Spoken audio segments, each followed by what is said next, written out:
Good morning. You're watching India Market Open. It's Thursday. It's a big event. Locally, all eyes on the Reserve Bank of India's monetary policy that will be announced at 10 a.m. But just before that, globally, things aren't looking great. Asian markets are lower. Implied Nifty is indicating to another weak start this morning, guys. Good luck to the bulls of yesterday. But yeah, I mean, just that. It's so uncertain. I'm hoping people didn't take extremely strong long positions. But let's see, policies. Is policy that big a deal or no? We'll get to know today. Maybe if you're doing a snap poll here, I would vote no. But retain. You know, just before we get to all the work of the day, can we take a few seconds to address what happened with Vinesh Fogart? And I think because that's been the big chatter and on top of mind for everyone. So the Indian wrestler this morning says that she is quitting. She's retiring after the shock disqualification from the Olympics yesterday. She says, and I quote, "I don't have the strength to carry on." This is, of course, after she was disqualified for being 150 grams over the limit of 50 kilograms. And this is after a whole 12-hour attempt to make the cut in that weight category. It's just completely a heartbreaking story. And, of course, all of us with Vinesh Fogart. So I just wanted to address that very quickly before we move on to the work of the day. But all right, Vinesh, keep your chin up, and I think those on the street will have to as well, because we're set for some stormy weather today. The mood turned in the US markets as well. What opened up in the green did see a pullback quite sharply, and that volatility will possibly continue for the next few sessions. In fact, that could set the pace, because the fears which overtook traders on Monday have not really receded. If your fear is that the US economy is headed for a recession, that's not something that can disappear in a couple of days. And you've seen that playing out. The Nasdaq down about 1%, Dow Jones down, Dow Futures also mildly in the red. The S&P 500 was down as well. The big data point, which becomes now very, very important, is the weekly jobs data, which will be out Thursday morning US time, so Thursday evening for us. And considering that the Friday, July jobs data, last Friday's July's jobs data for the month shook everything up, this weekly data becomes crucial. So all eyes on what is the kind of data we will see. Surveys are expecting reading of 2.4 lakh initial jobless claims. So if you're above that, be set for a bit of stormy weather. US bonds also ahead of that data, inching up, the US Treasury back to Friday levels of 3.94%. Crude also is on the uptake for a couple of reasons. Inventory in the US has dipped, which has led to crude prices rising. Geopolitical tensions, of course, are there as well. And the Brent was up about 0.5%, like the NYMEX, back to a little above $78 levels. Asia has seen a patchy start today, and the Asian markets largely in the red, down about 0.5%. Chinese data, which came in yesterday, showed that exports have not really recovered. Exports have slipped. So for one of the largest manufacturers in the world, that's not good news. And if China's heading for rough weather, everyone will also suffer. I'll pull up the implied open for India, and we're looking for set for a rough start today as well, 176 points cut. So yeah, that seesaw through the week continues. Can't really breathe a sigh of relief, though yesterday was really a good day. And, just take a look at the fund flows and you'll see why. The foreign investor selling is relentless. 3,315 crores yesterday as well. Domestic investors have been coming in and balancing it out. And we actually pulled out data for the month of August so far, and just about a week, but gives you a sense of how that setup is. And you've had over 11,000 crore rupees of sales from foreign investors in this period. So it's been a tough kind of a situation, and I think till that mood globally doesn't turn, we can't be sure of clear skies from an Indian perspective. Yeah. I mean, not that much to add in terms of levels as well, because yesterday everybody was talking about this 24,200 to 300 as being the point of key resistance, and I think we're banged in the middle of, or just around that zone, right, if you will, and therefore maybe it didn't happen yesterday from a day trader's perspective, but from a tactical trader's perspective, was a good short level. So keep that in mind, because that guy will be really happy in trade per se with what's happened today. So that's the first thing. Point of resistance may follow markets lower. I think just a couple of pockets, because it's a big day for results for some of the defense and capex related names. So I think you want to keep a keen eye out for that bucket. With ABB's numbers out, you will probably see most of the capex related ancillary themes having come out with the results, with the Thermax, Cummins, Honeywell, etc. out of the way. And then a lot of defense shipbuilding names coming out with numbers. So with the Azad Engineering, Bharat Forge, Garden Reach Shipbuilders, Cochin Shipyard. So that's a bucket you certainly want to keep an eye out for in the session today, because that's one thing. And apparently the 65,000 crore rupee optic fiber tender opens today. Sure, the details will be out only on Monday or Tuesday, but that keeps that whole optic fiber space in focus. Certainly a pocket, because none of those companies are really trading at some ginormous market caps.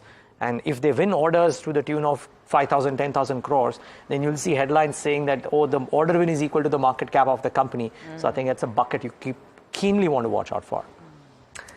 Yeah, there's going to be lots to track, lots of earnings as well. It's an important day, and we're starting the day on, we expected rather to start the day on a very soft note, with the implied Nifty indicating to a pretty big gap down in early minutes of trade.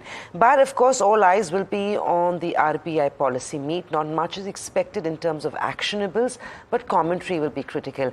And the reason we believe that is because much has changed between the last policy meet in June versus what we are staring at today. Advanced economies globally, like the Bank of England, the Bank of ECB, have already gone out and cut rates. The Fed is expected to cut rates, explicitly stated that as well, as early as September. The expectation is that RBI will maintain status quo on the repo rate, but of course there could be some pockets of the industry do believe that there could be a potential change of stance. Well, Vishwanath is joining us from the RBI headquarters ahead of the MPC meet. Vishwanath, what's happening? It looks like it could be largely a non-event in terms of a cut on the repo rate, but I think what the street would like to hear is, get a sense whether there's a change in stance, what the liquidity setup looks like, and of course the GDP and inflation target, especially in the backdrop that much has changed since the last policy meeting, at least in the global market. Right, Samina. So as you can see right now, the weather looks like slightly cloudy with a chance of rain. That's exactly what the expectation is from the RBI. You would probably expect the RBI governor to make some commentary about the global financial situation right now. Just a couple of days ago, we've seen the global markets go through a bit of a turbulent period of time, including Indian markets. So what exactly the RBI governor sees as potential sort of macroeconomic impact, whether there is going to be more pressure on the rupee, does the liquidity situation for banks become worse off from here on? Because remember, that deposit story has not really changed for the last few of these monetary policies, and while the RBI has been telling banks that they need to figure out how to do retail deposits sooner, banks have not really been tasting success on that front. Now, all of these things will be watched out for more than any rate action, because highly unlikely that the MPC will sort of change that rate decision. Whether the monetary policy stance will change or not, that becomes less relevant at a time when the global economies are already cutting rates, right? The RBI governor has repeatedly said that they are driven by what exactly happens in the Indian economy, and not really bothering with what the global economies are going to show. So we will watch out for whether a decision or any indication of a rate cut comes in for the rest of this financial year, or even maybe next year. Inflation on its part is consistently above that 4% mark. In June, CPI inflation came at about 5%, primarily led by food and vegetable prices specifically. Highly unlikely that number is going to change for the rest of the financial year. It looks like the excess rainfall that is expected in the coming few months might spoil the party a little bit further as far as food inflation is concerned. So we need to watch out for how the RBI guides for inflation for the rest of the financial year. But overall, a status quo policy with a hint of maybe some action in the later part of this financial year or next year. Right, Vishy, we'll see if the weather stays cloudy for the economy as well as it is where you're standing. But thank you so much for joining in. Lakshmi Iyer, CEO of Investments and Strategy at Kotak Alternate Asset Managers, with us this morning. Lakshmi, great to speak with you, and we really look forward to these conversations ahead of the policy. Is this going to be a sort of a statement which will also keep in mind the events of the last couple of weeks, and especially what Bank of Japan has done? Central bankers are really in focus right now, and of course we walk to our own path. We've already and always said that, but do you think that that's going to be something at the back of the mind of the governor when he speaks today? Yeah, hi, good morning, Tamanna. So yes, I would say and since the mood is you also started talking about wrestling, I must tell you that there is a massive dangal going on between central bankers across the globe. The only difference being that it's not the same akhada. They're all in different rings.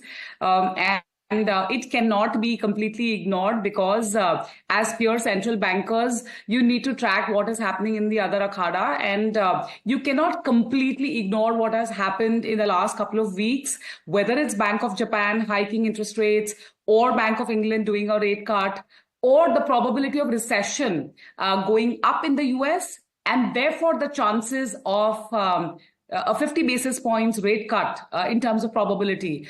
However, I think focusing on core competence and core skills, as they say, we need to also worry about, or we need to figure out what is happening pretty much inward, which is domestically. And I think that is going to be a bigger center stage today, rather than overtly getting carried away by the global events. Lakshmi, good morning. Could you tell us what is it that you are keenly watching out for, and the implication of that data point turning out or flipping over the way you think it will, or it might? So Niraj, the data points don't really change, whether it is the price point of inflation, which has been I would say, the moot or the key point for any central banker, of course, including India. If you see the last month's data point, that number, obviously, headline has been on the higher side, but we all know it is because of massive jump in food prices, specifically perishables. So I think, but core inflation has been okay. Monsoons, I think everyone is looking to the skies, whether it's cloudy or sunshine. So 43% of India has got reasonably normal monsoon up until now. Is it good enough? We do not know. So I think some of those factors, and therefore, if this is going to be the cusp of the policy where we see a transitioning. Remember that 2 policy members or 2 MPC members actually voted for a rate cut. Does that go into 3 this time? Because this is the last term of those members. I think some of those things are very, very going to be keenly watched, apart from the underlying tone. Or is there going to be a small narrative change which will lead to a stance change? Rate action, I don't think anybody is debating that it is going to be a status quo. Lakshmi, a quick word on what you're expecting on growth. The state of the US economy is rather critical right now because there's enough noise being made that they potentially are already in a recession. This comes in after China is already fighting, in a recessionary setup. Now, I know the RBI won't like to take cognizant of the fact that we are impacted by either China or the US, but do you feel like they may be a lot more cautious on growth given the global setup that we are working with now? Well, Samina, the chances could be there, and I'll tell you the reason why. We as market participants keep tracking these high-frequency indicators from an economic perspective, and some of those indicators are signaling a slowdown.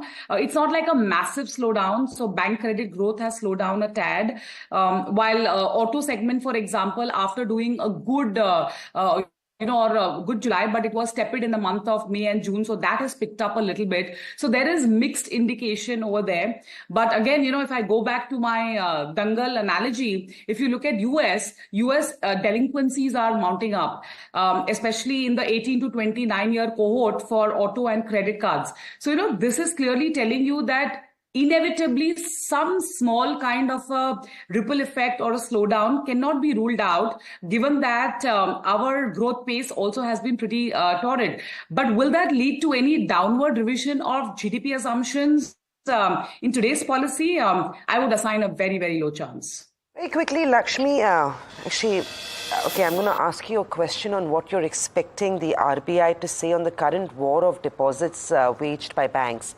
A lot of the money clearly is moving into equity markets, mutual funds, noise is being made. Money in the system is short-term, not sticky, right? Are you expecting the policymakers to comment on this? And what could the impact of this then be on lending rates and bond yields as well? So two parts to your question. One, yes, there is a clamor. Again, there is a massive wrestling going on between banks as to who will show his or her might faster. Bank credit growth slowing down a little bit, but nothing substantive. So yes, the clamor for, diverting or, having more money in the banking system will only grow. Liquidity, I think that is very critical. RBI has managed liquidity very deftly. If you look at the month of July, they did 19 variable reverse repo rate auctions compared to just 3 or 4 last month. So, clearly telling you that liquidity management, therefore, for RBI is going to be extremely critical. And also keep in mind that with FPI, foreign portfolio investors, pumping in money into fixed income, RBI also did a small batch of open market sales last month. So I think that combination will be continued and that some signaling we'll get into peak sneak today. And in terms of bond yields, we believe, given what's happening globally, even though the rate cut in India may have to wait for some gratification, over the next 2 quarters, we believe bond yields are headed southward. When are you penciling in a rate cut, Lakshmi? At last assessment, people were talking about maybe March, April 25. So I would believe that early part of 2025, so Feb policy could be the earliest one could really talk about a rate cut in India. Okay. And so, Lakshmi, one last question really. The key takeaway, would it be something in the commentary? Would it be something in, assuming no change of stance happens, would it be commentary or would it be watching whether it's 2 or 3 people voting for a rate cut? Or a decision itself? Yeah, no, decision, I'd be super surprised. I'm kidding. But yes, it is about the stance, what kind of wording and the narrative. I think that's going to be very critical. The dialogue or the, the thing that follows, and that's going to be very important more than the action, which, as I said, seems to be reasonably slam dunk, unless there were to be some kind of a small surprise with the vetoing thing. But I think that will still err on the side of caution today. We don't really need to jump the gun and do a Kalki act. It's okay to take our time and see what the US does first rather than reacting now. Enough time for that. Just one point, Lakshmi, if you have any commentary. There was this report yesterday that the government could consider reducing the weightage of food inflation within the CPI basket by up to 8%. Now, we have to wait for a confirmation and see if that really happens and what takes its place. But any initial thoughts of how that would change pretty much everything, including how the Reserve Bank of India looks at its inflation targeting? Absolutely. No two ways about it, because clearly food is a very, very integral part of the headline inflation, and reducing its weightage means reducing the volatility and the seasonality that usually accompanies food prices and therefore inflation. So any material hindrance, I won't use the word hindrance, but any material whipsawing that happens on all of these fronts tends to impact monetary decisions with a lag. So I think some of these inputs, clearly, and some of these actions clearly will allow for reduced volatility and therefore, make policy decision making slightly more seamless than where we are today. Right, thank you for that, Lakshmi. And of course, we'll connect later. But for now, it's all eyes on the policy. Not much expected in terms of action, but commentary is what the street will be watching out for in terms of inflation, a change in stance, if that, and of course, a GDP target, keeping the global setup as its backdrop. Well, then, implied Nifty is indicating to a gap down in early hours of trade, while the broader macros will want to focus on the policy. Stock-specific action will be largely driven by the earnings season. Got a bunch of earnings that we should be reporting on, so we'll very quickly take you through a few that we are tracking this morning. The first up is going to be Apollo Tyres. Revenues were up about 1%. Net profit has been hit quite badly, down 24% in the quarter for Apollo Tyres. EBITDA was down 13.5%, and margins have also declined sharply, coming in at 14.4 versus 16.8. Now, a couple of things that have worked against Apollo Tyres in this quarter is the fact that the domestic sales have been impacted. Raw material costs are higher. Remember, prices of rubber have gone up on back of the way crude has been behaving as well. So those factors, higher input cost is what's impacted margins. And of course, local sales haven't done too well. One market that's doing well for Apollo Tyres remains to be Europe. Exports, they believe, is in a sweet spot, and that could improve going into the rest of FY25. General belief is that the replacement market as well should hold out for the rest of the year. So profits impacted largely on back of higher cost, and that is reflected in the earnings. The stock will be one you want to track. May see a gap down opening on back of those weak reporting earnings. Well, another one is Godrej. Numbers don't look too bad when you look at it on the face of it, but they've missed what the street was expecting and what brokerages were expecting from Godrej Consumer. But their commentary and the takeaways from the con call seem quite promising. Godrej Consumers, their revenues were down 3%. EBITDA was up 7% at 727 crores. Margins, interestingly, have improved. So they've come up at 21.8 versus 19.8% in the same quarter last year, and profits are up also 41%. So like I said, looks good, but the street was running with higher expectations on Godrej Consumers. Can I please. Godrej, so the revenue hit for GCPL is because of the Africa business, which has been a pain point. No, and I was just talking about the pet care foray.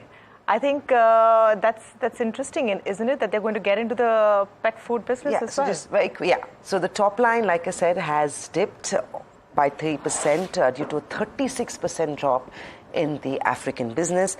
Margins in the international marketplace, apart from that, have remained largely in line. India revenue has grown 8% and was just driven by organic volume growth and a little bit 8% on that. Indonesia, on the other hand, has also reported decent growth in constant currency. So Africa is a little bit of a pain point for Godrej Consumer, but what they have indicated is that going ahead, this could be the last quarter of weak pricing. So they are pretty optimistic that rest of FY25 should look a whole lot better for Godrej Consumers. They are expecting pricing to improve in the range of 2 to 3%. The consolidated margin will remain in low 20s. So you want to watch out for that. That's exactly what they've reported. So the outlook on margins is expected to remain in the 20 to 22% range. And the target for FY25 EBITDA is at 160 crores. But would end low by 20%. So that's what we have in terms of GCPL. Brokerages seem okay about this one. Numbers are okay. Africa is a pain point. But of course, pricing pressure going ahead should get better for Godrej. The other one is Novelis. Quick reporting on this one. We will see an impact of this on Hindalco. The stock will be one you want to watch out for. Just highlight those numbers. Good numbers. But management is very clear that Q1 has been good. But going ahead, Q2 is going to be difficult, not just for Novelis, but for the rest of the industry as well. Net sales were up, adjusted EBITDA was up 19%, adjusted EBITDA per ton also saw a 10% jump YOY for Novelis. Net income is also down on initial charges of flooding at their Swiss plant. Remember, this happened on 30th of June. They've already taken a hit of 30 million in this quarter. Next quarter as well, they'll see another hit of $30 million. So those two factors could be a negative, but a lot of this, remember, is already known for Novelis. Aluminium prices are also lower. So all those factors put together indicate that the outlook is lower, but Q1 for now is actually in line with street expectations. Hindalco was up 2.5% yesterday on back of the market sentiment. This morning too, if things hold up, it could be one of your lone gainers in the metal pack, if that. All right, a few others that we'll talk about this morning. Gujarat Pipavav Ports, GPPL, has a good set of numbers. Revenues up 14.4%, EBITDA up 40.2%, so strong quarter year on year. EBITDA margins are at 61% versus 49.8%, so significant boost and jump there. Net profit is also up 61.8%. Been a good quarter for the company. Its highest ever profit and revenue. So the company has talked about two segments that have been working for it. That's the Ro-Ro, that's the roll-on, roll-off segment, as well as the liquid cargo segment, which is seeing growth. One reason, though, of course, which has contributed to better operating profits is that their expenses, their other expenses, have declined 28%. But all in all, a good set of numbers, and you could see some stock movement there as a result. Radico Khaitan is the other one, and remember, this is a quarter where all of these companies are going to talk about the impact of elections, etc. Having said that, their revenues are up 9%, their EBITDA is up 24%, so positive on all of those parameters. Margins are also up at 13.1% versus 12.5%, so a good boost there. Net profit is up 13.3% as well. What has worked for them are their two brands, their Prestige and Above brands, which have seen a 14.3% growth. These two brands now contribute about 67% of their sales in the IMFL category. That's the Indian-made foreign liquor category.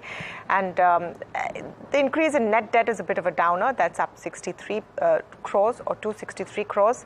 Total volumes have also dipped a bit, but then again, you could put that down to weather as well as election season, where you have a lot of days of prohibition. But all in all, I would say Radico Khaitan would be a thumbs up this morning. Not so much for a Lemon Tree. Lemon Tree has had a weak quarter. Remember, everyone has been very, very bullish about the tourism space, and it's not worked out too well for Lemon Tree. Revenues are in line, but their profits have missed estimates, their PATs. Margins have declined due to a one-off increase in investments in renovation. That's what the management says. But look at their average room revenues from Mumbai, Hyderabad, and Bengaluru are all down. They're weak in all of those three very key cities. Their gross average room rate is up 9%, though. Overall, their occupancy has also decreased this quarter by 3.6%. So the numbers are, of course, reflecting this. A drop in margins from 47.3 to 43%. Net profit is also down 28%. That's something the street is not going to like. Revenues are fine, but of course, those one-time costs apart, the other metrics is also pointing to a not very good quarter. Could be seasonal factors, but expect some trouble in Lemon Tree. A couple of stocks which could well turn out to be stocks of the morning. Chemplast Sanmar, you got to watch out for that one. Revenues were up 15% at 1145 crores, so those were in line with estimates, but good set of numbers. But EBITDA margins 10.91% versus estimated 7.3%, so very strong EBITDA margin performance from Chemplast Sanmar, and a net profit of 24 crores versus a loss of 64 crores. The strong turnaround is visible as the PVC prices have started picking up during the quarter. So watch out for Chemplast Sanmar. Could be a very good reaction to what was a very strong quarter. Remember, EBITDA, both QOQ and YOY, is nearly up 500%. So I mean, just great quarter. ITD Cementation, again, just flowed through. Revenues up 30% at 2381. The estimates were 2202. So above estimates there. Margins expanded 48 points or 48 basis points. So from 8.81 to 9.29. So it's about 41 basis points. And versus estimates of 10.5%. But because there was no one-offs, it just flew through to the bottom line. 91% uptick. 100 crores versus estimates of 88 crores. Margin stability, higher revenue on a sequential basis, great execution. ITD Cementation, another stock that could do very well. One that will not do well, though, is GMM Pfaudler. Yet another quarter of disappointment. Revenues down 14% at 785 crores. The estimates were 992. Margins 11.2 versus 14.2. The estimates were about 15%. And net profit was down 52% at 24 crores versus 74 crores. So very wobbly quarter, GMM Pfaudler. may not do as well. Watch out for these three mid-sized names. Couple of more, Niraj, to that list. You've got Balaji Amines reported numbers. Yeah, very, very disappointing. So when things on the sell side and you're looking for a short trade, this might be on your radar. The stock, though, was up 5% yesterday. This morning, we're waking up to bad numbers. Profits were down 32.7% to come in at 45.6 crores. Revenues have also declined 17% and margins have also declined. So on all three parameters, this was a huge disappointment on Balaji Amines. The stock will be one on the sell side in trade today. The other one to track is NHPC. Profits have grown flattish. Revenues have fallen though 2.3% and margins have also remained flat. So maybe non-eventful in terms of reporting. No major impression, no major positive or negative reaction on NHPC. Abbott India and Welspun Corp reported. I'll quickly take you through Abbott India. Profits were up 13%. Revenues have also increased 5.5% and margins for Abbott India look good. But anything else, Niraj, you want to add to that list of stocks? Yeah, Samina, Protean, very quickly, Protean eGov could be an interesting one today simply because there is a block deal, about 3.09% of equity for Protean, and the price range is 1750 to 1775 per share versus the current price of 1867. The first block happened at 1250. It's gone on to 1860 and this is a clean out trade. So the last of the sales that will happen, post this no more overhang of a sale on Protean, so that is something to watch out for. And I thought GTL Infra, for a company that recently did some very good numbers, 894 crore GST show cause notice. Well, we know what happened to Infosys on the day. Watch out for Protean eGov as well. So that's one more that may have a bit of a corrective maybe because move. of what happened to Infosys and what everybody said, this one shouldn't have it as rough. But just to add to your block deal list, in yesterday's trade, ADF Food had a block deal. So Dovetail Global Marcellus India has bought 3.5% stake in ADF Food. It pretty much was at the closing price of yesterday, so 220 rupees. So no discount on this 3.5% stake buy that happened on ADF Food. I'll also add Sapphire Foods India to that. Kotak Mahindra mutual fund has picked up 0.94% at an average price of 1650. So what they've actually done on Sapphire Food is they've picked up a small stake, but that's come in at a premium, while ADF was largely at yesterday's close price. Well, that's it. The long and short of the morning that you needed to know. Take a break, come back, talk about derivatives and all that you need to know there. Agam Vakil Johnson.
Welcome back. This is India Market Open.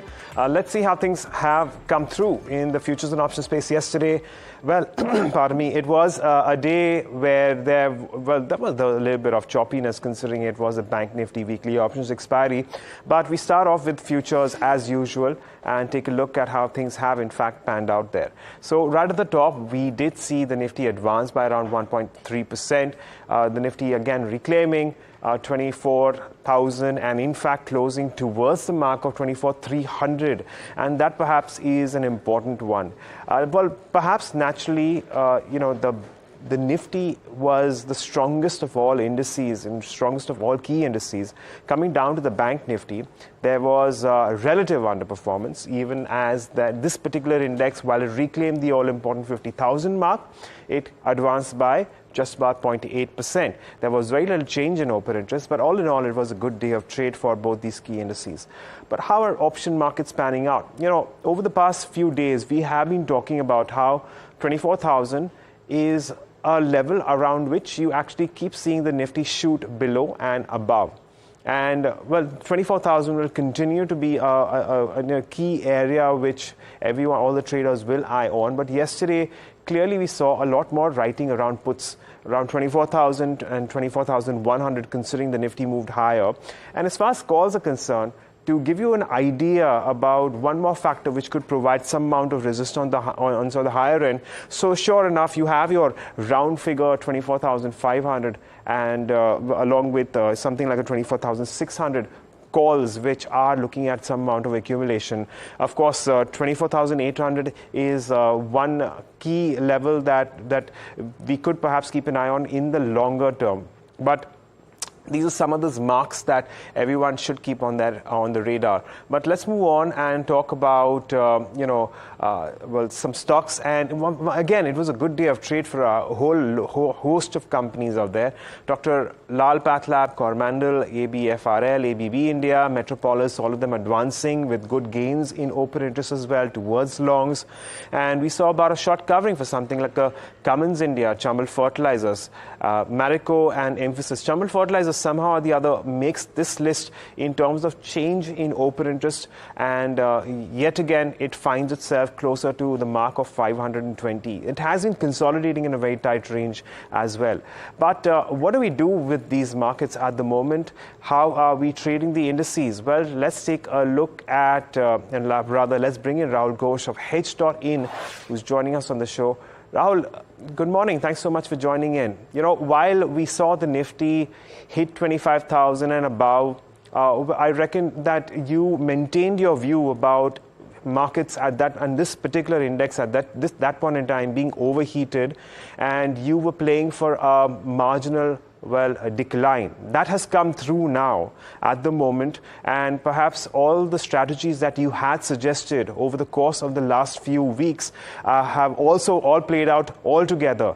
What's the way forward? Firstly, your view on the index going in. Good morning, and thank you for having me. Yes, absolutely right. We had created strategies, if you remember, for the August end expiry, including last week, where our anchor unit or main buying unit was the 24,500 put.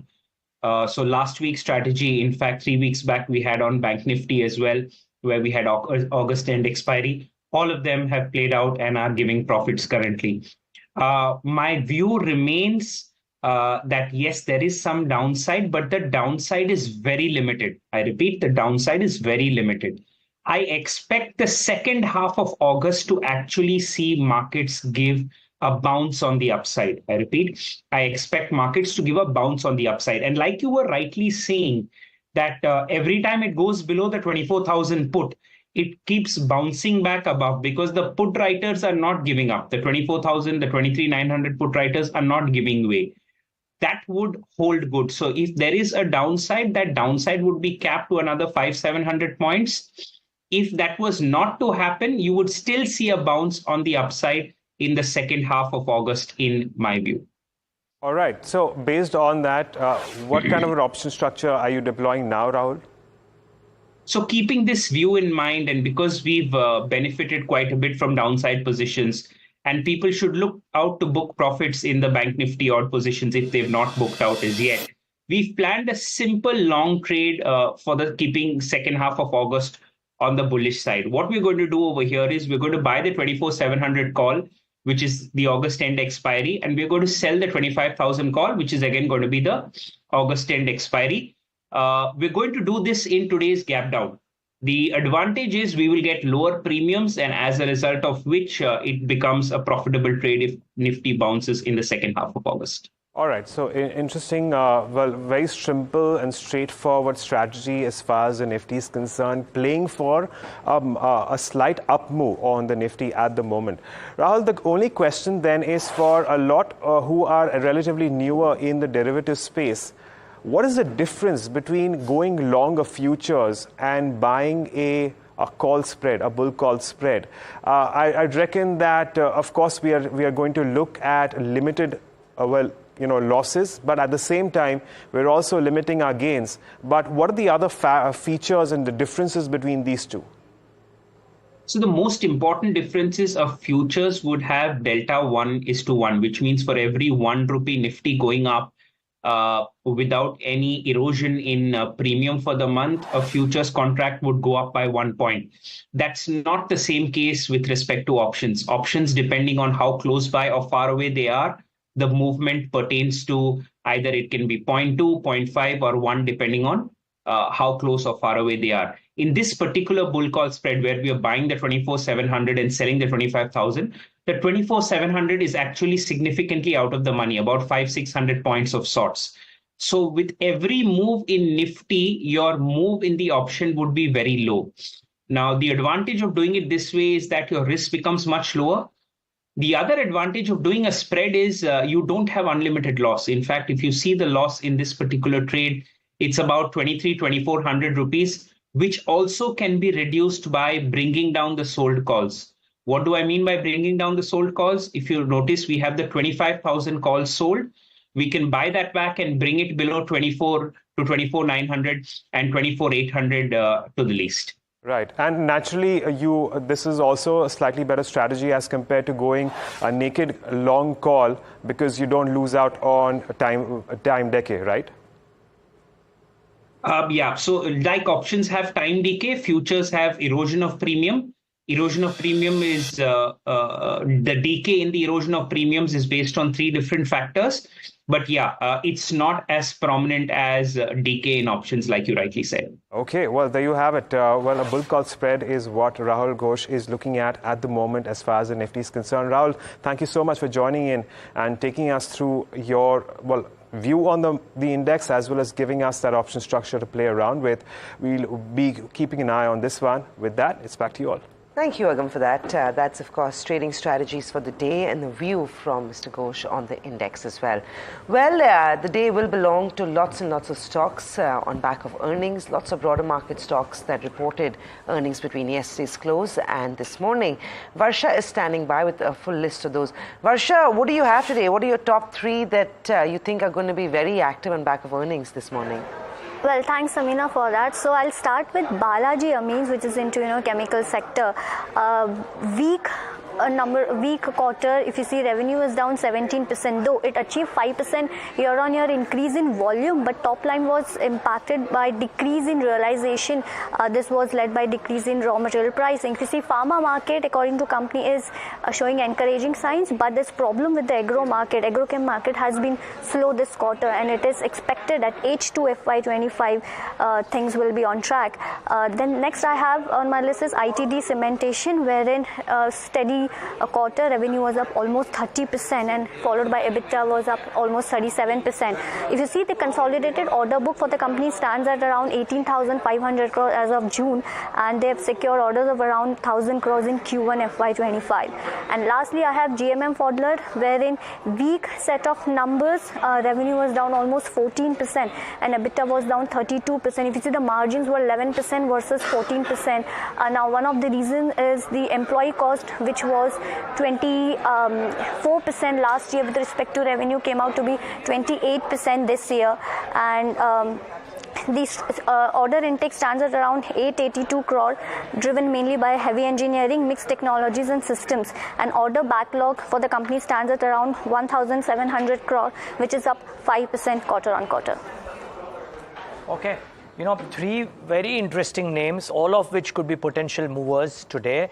Nirav Shah, Head of Equity Research at Latin Manhalal Securities, and Shrikant Chauhan, of Executive VP and Head of Equity Research at Kotak, with us on the show. Gentlemen, both of you, thanks so much for joining in. Always good talking to you on Thursdays. Shrikant, let's start off with you. A bit of a pullback today after the bump up that we saw. Now, with an assumption that we start off at the levels that the implied open is suggesting, is there a trade on the indices at those levels of around 24,100 odd?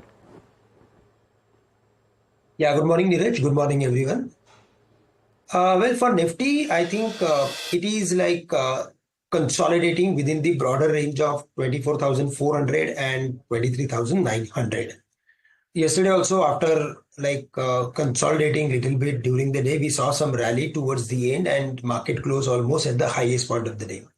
But the important part is that it is still below the level of 24,400, and crossing this level only will trigger a lot of furthermore bullishness in the market, or some short covering will come.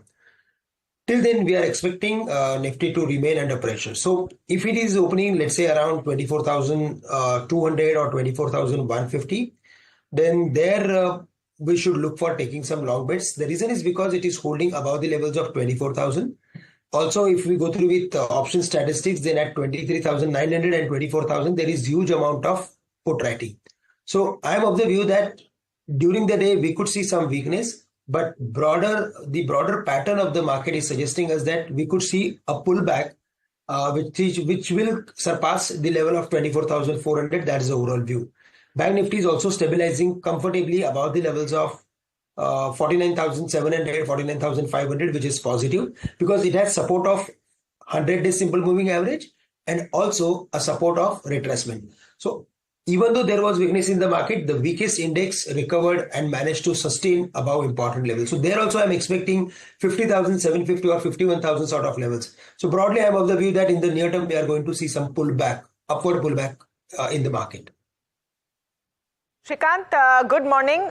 Just wanted to know what your top picks are for the morning, because we've had a great day yesterday. Today looks a little iffy. What would be the strategy in terms of stock-specific action? Good morning, Tamanna.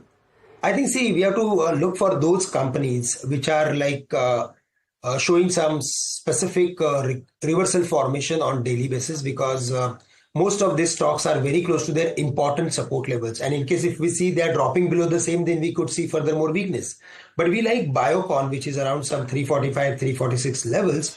There I'm expecting stock to move towards the levels of maybe 360, 375 in the near term. Today, the company is going to announce its quarterly number, but based on its formation, I think it is showing some bullishness and positiveness. So there I'm bullish with a stop loss at 330. We are looking for those companies which are expensive, and there we should look for taking some contra bets. I mean to say, taking some shorting bets in the market. We would like to go short on Titan, which is around some 3310, 3350 levels. There we can look for taking some short trades with a stop loss at 3360, and we can expect again 3150 or 3100 in the near term. So Titan is on the shorting side and Biocon is on the buying side. Right. Nirav, good morning. What are you making of the markets? It's a little bit in a no man's land, right? Yesterday was a big gain. This morning is going to be a big fall. I know you're a fundamental analyst, but tactically, is there any sort of positional trade one can initiate on back of fundamentals, which are fast moving these days? Yeah, good morning and thank you for having me on your show. Firstly, on the fundamental side, I think we continue to be a bit cautious on the markets, at least in the near term. The good thing is that the crude oil prices have been very, very stable. We have seen in this particular quarter, Q1, that the raw material prices have been very, very stable, and that has been quite beneficial to the companies. We've seen improvement in realizations. We've seen some volume growth also, and that has helped margins. Improved margins have enhanced the operating leverage, which in turn has led to better profitability, and that has led to better cash flows. So I think this is the positive side, and I think as far as the momentum plays are concerned, we are looking at something very stock specific. So at the moment, I think we like Bharat Forge, we like Deepak Fertilizers. Stocks like these are on our radar at the moment. Nirav, let's talk about a few earnings that we saw between yesterday and today. I'm going to start with Godrej Consumers, and I'm also going to throw in Apollo Tyres. Godrej, in the face of it, looked like a good quarter, but it's missed street expectations from what I understand. But they seem very convinced that the outlook is only going to look better from here on for the rest of the financial year. Keeping that in mind, what do you do with Godrej Consumer? And also Apollo Tyre, it's been a rough quarter, margins are impacted, and there's no clarity whether they'll be out of the woods anytime soon. So both those stocks, how do you read into them? Yeah, so I think both these companies are unique because both of them have exposure to different geographies. So starting off with Godrej Consumer Products, I think their African division has not performed to the expectations. So I think any downtick over there should be used as an opportunity to accumulate the stock with a medium to long-term horizon. As far as Apollo Tyres is concerned, I think it is a raw material sensitive business. And we have seen natural rubber prices hit highs, multi-year highs. So I think in the near term, we can expect the margins to remain under pressure. So I think we would like to wait and watch Apollo Tyres and stay away for the time being. What about Tata Motors? A lot of, and good morning, Nirav, great to speak with you. Since we're talking about the same space, Tata Motors has launched its new Curve, its new electric vehicle yesterday, and a whole host of notes on it today. Jefferies, Nomura, quite bullish. Jefferies, in fact, has maintained a buy, 1330 target price. Nomura is bullish as well, a whole clutch of other ones that we've seen. Tata Motors has gone through this seesaw kind of a situation. Do you think things have stabilized now and that strengthening of the EV portfolio makes things better fundamentally? Yeah, so I think the new launches definitely add to the confidence. But as far as the quarterly numbers are concerned, we did see a slight disappointment over there.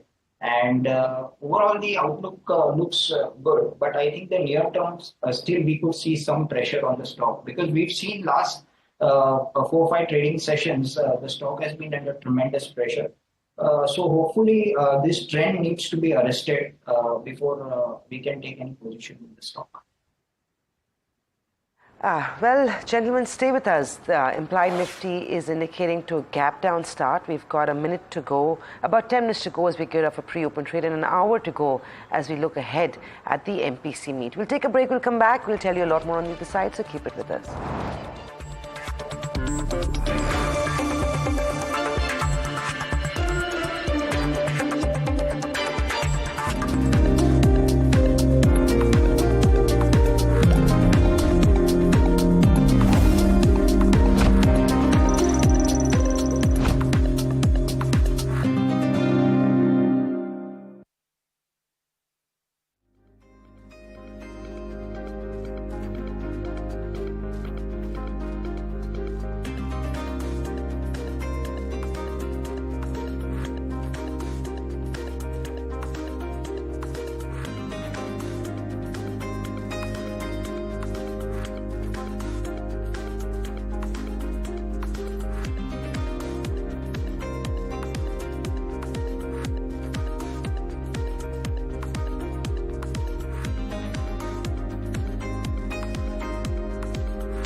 All right, welcome back. We're just about 3 minutes odd from the pre-open rates, and the implied open sets you up for a bit of a rough start. Hopefully you will see some buying on lower levels. Will we see that kind of a day is the big question, and what you should buy is the big question as well. Shrikant Chauhan and Niraj Shah are with us, and we'll get to them in just a minute. But we've been focusing on stocks based on their quarterly numbers. While that is also a big driver, there's a whole host of other companies and other stocks that we need to keep an eye out on. Rucha has that list with her. Yes, Rucha? Thanks, Tamanna. Good morning. So I'll start with Maruti Suzuki. Maruti has recorded around 2,500 of Alto K10 vehicles. Now, this is over a possible defect in the steering gearbox assembly. But this is not the first time that the company has recalled such vehicles. In March, that is on 22nd March, the company had recalled around 11,800 units of Baleno and 4,200 units of Wagoner. But talking about the stock performance, after such recall, the stock did not react negatively too much. The stock on the next trading day fell marginally by about 0.7%. So we'll look out for the stock reaction today. Talking about UPL, the Australia High Court has ruled in favor of unit Advanta in litigation over seat quality. Now, Advanta is a segment of the company which contributed about 11% of UPL's total revenue in the first quarter FY25. However, the company had faced some headwinds due to inventory storage, and revenue growth was impacted due to tight inventory of certain products and supply constraints. Last on my list is Marico, where operating conditions in Bangladesh is improving, is what the company has mentioned. Now, talking about the Bangladesh operations, 11% of total revenue in FY25 came from Bangladesh for Marico. Now, the company is expecting the manufacturing operations to resume soon in this area of operations. Thank you for that, Rucha. So, Marico, Maruti, some of those stocks, UPL, that may react to news. I'm going to start with Shrikant Chauhan's view on Maruti. And let's add a Tata Motors as well. We were talking about that before the break. Some of those auto counters have been in focus. Shrikant, what would be your view here? See, for auto companies, we saw some correction in last 3 days, and it's like a deeper correction that we saw. But at the same time, most of these stocks are very close to their important support levels. Maruti is very close to its psychological level of 12,000, and also it has spent a lot of time in the past close to 12,000 levels. I mean to say, since last almost 3-4 months, if you see the technical pattern of the stock, then most of the time, whenever the stock has fallen to these levels, we saw some recovery. So I'm of the view that around these levels, certainly traders should look for taking some long bets. Yes, we have to keep a stop loss of at least 300 to 400 points because it is at some 12,300, 400 levels. But if there is any correction, then it will be an opportunity to create some long positions on Maruti. Also, we like Tata Motors because they are also, in fact, it is into a technical breakout. And again, it is retesting to the breakout levels. So at these levels, it's a buy with a target of at least 1250 in next few weeks. So it will take some time, but it's a buy at current levels. A buy at current levels. A whole host of companies to look at in terms of their earnings, and let's shift focus to Dr. Lal Path Labs. In fact, I had the opportunity to speak with the management a short while ago. They've had a strong quarter, beating estimates. I caught up with Dr. Om Manchanda, Managing Director at Dr. Lal Path Labs, to talk about what has worked for them this quarter. Listen in. There are 3-4 factors that I think that have contributed to our good performance this quarter. I would put number one as a higher contribution coming out of our Swasthfit brand, which is a bundle package for health packages. And we've seen consistently for the last 4 quarters, the contribution from this Swasthfit has been going up. And this contribution went up to nearly about 25%. So I think that's number one. Number two is, I think, efficient management of our cost structure. We have been implementing a lot of automation and efficiencies in our business, which is actually contributing to higher margins as well. Overall, I think in terms of region-wise growth for us, markets like UP, Bihar and Uttarakhand, these markets are doing fairly well. So these are the things that have contributed to our success this quarter. Dr. Manchanda, in your con call, you've talked about competition from new players and how that works out. I want to understand how you see that situation panning out, considering a lot of hospitals are also moving into the diagnostics place and pushing in the diagnostic space. Where do you see that competition coming in from, and how will you sustain? See, this space has always been very competitive. It's been fragmented and unorganized. But for the last few years, we've seen a trend of large players who are spending a lot of money on promotions, etc., have been coming in the market, which in some way is not a bad news because essentially it helps the market to grow faster. And some of these players have been using price as a variable to really drive the growth, which to my mind, in healthcare, while most categories are price elastic, but healthcare is not that really elastic as one thinks because trust factor is very important. So to my mind, competition tends to help market grow faster, which is what we have seen. And obviously the benefits tend to flow more towards a brand, which is preferred brand, which is trusted brand. At the end of the day, quality is what wins in this space. You've also talked about that, the aim to beat last year's growth without taking any price increases. How is that going to work out? And do you see Swasth Fit again being the driver of that growth? Yeah, we had some apprehension in the month of February, March, because we were just completing about a year cycle on price increase. And last year, impact of price increase was to the tune of 3%. Or maybe 3.5%, then we were not very sure. And of course, the questions being asked, can you sustain these growth levels, which we have done now without taking the price increase. We are very confident that we will definitely be able to beat our last year growth. This quarter is an example of that. And what gives me confidence is definitely, yes, Swasth Fit as a sort of product portfolio, and also the markets like the rest of North, which are doing very well for us. You've had a good quarter in terms of margins at 28.2%. Is this what you expect to average at through the year? So what we are seeing is that with the contribution of this bundle packages going up, this is leading to higher tests per patient. So when you are able to do more tests per patient visit, so your servicing costs really don't go up. That contributes to higher margins. So we are, if this contribution sustains, I think we will be able to sustain these kind of margins over a period of time. Right, that's Dr. Lalpat Labs. The stock in pre-open is expected to see a little bit of pressure in trade.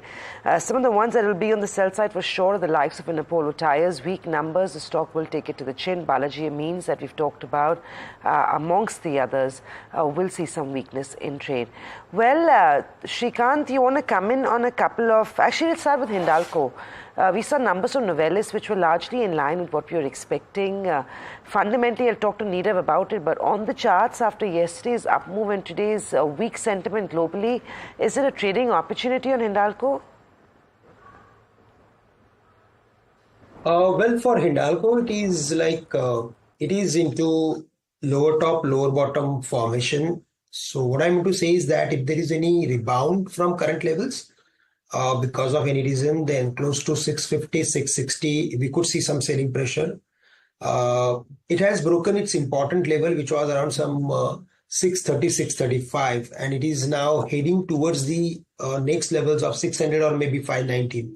So the ideal strategy should be to look for reducing position or taking some short bets close to 650 levels with a stop loss at 660, 665.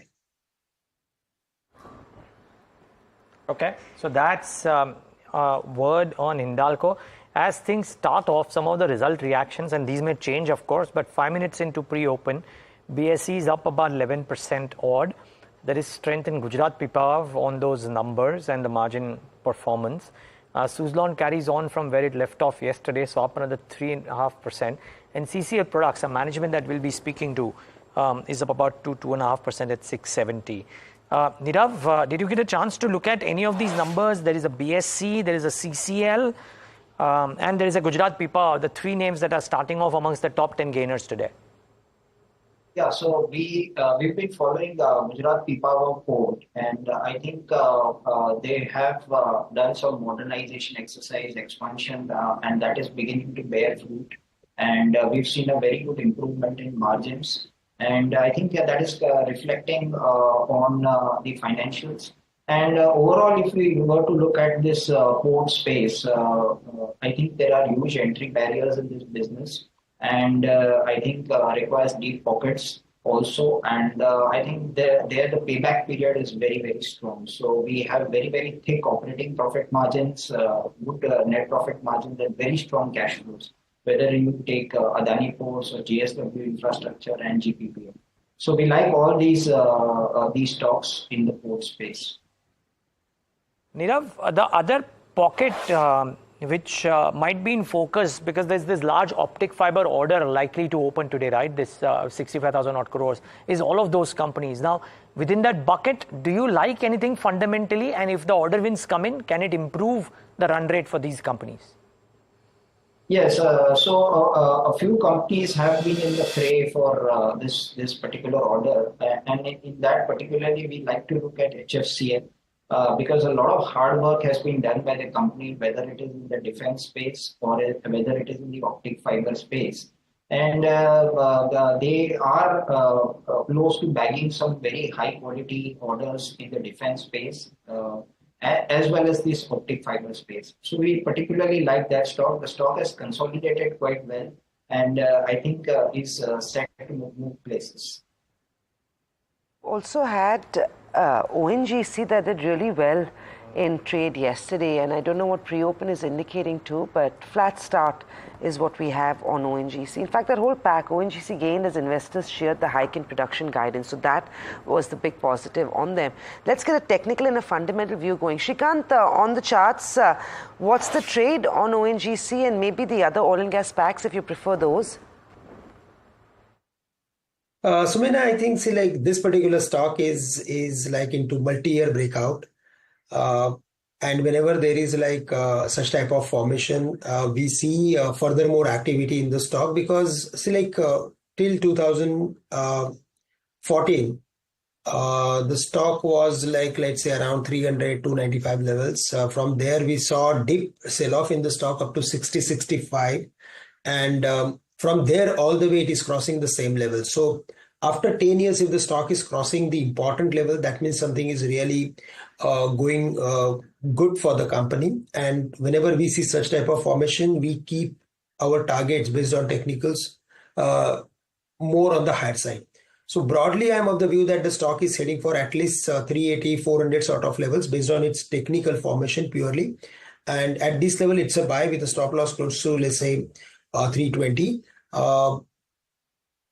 On immediate basis, we could see the levels of 360-65. We also like BPCL, which is around some 343, 344.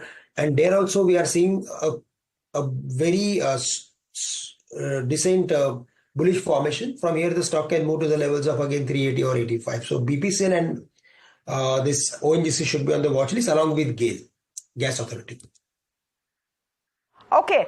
Tata Motors in focus, good brokerage notes on it this morning, and we'll get Harsh in just a second on what the view is. The reason and the trigger seems to be the launch of their electric vehicle Tata Curve, and in fact Shailesh Chandra of Tata Motors spoke to my colleague Tushar on navigating the mid-SUV segment with Tata Curve.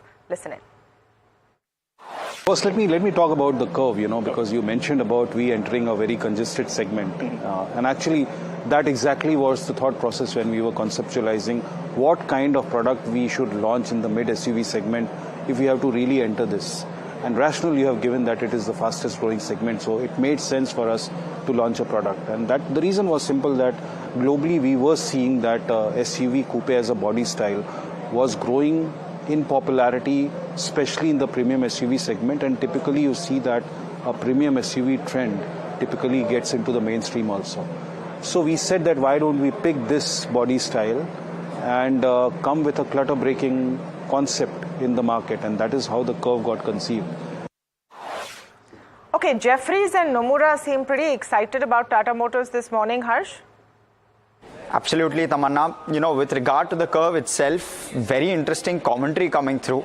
First off, this is both brokerages, in fact, excited from a perspective that this fills up a key portfolio gap for Tata Motors. Tata Motors has gained market share and significant market share.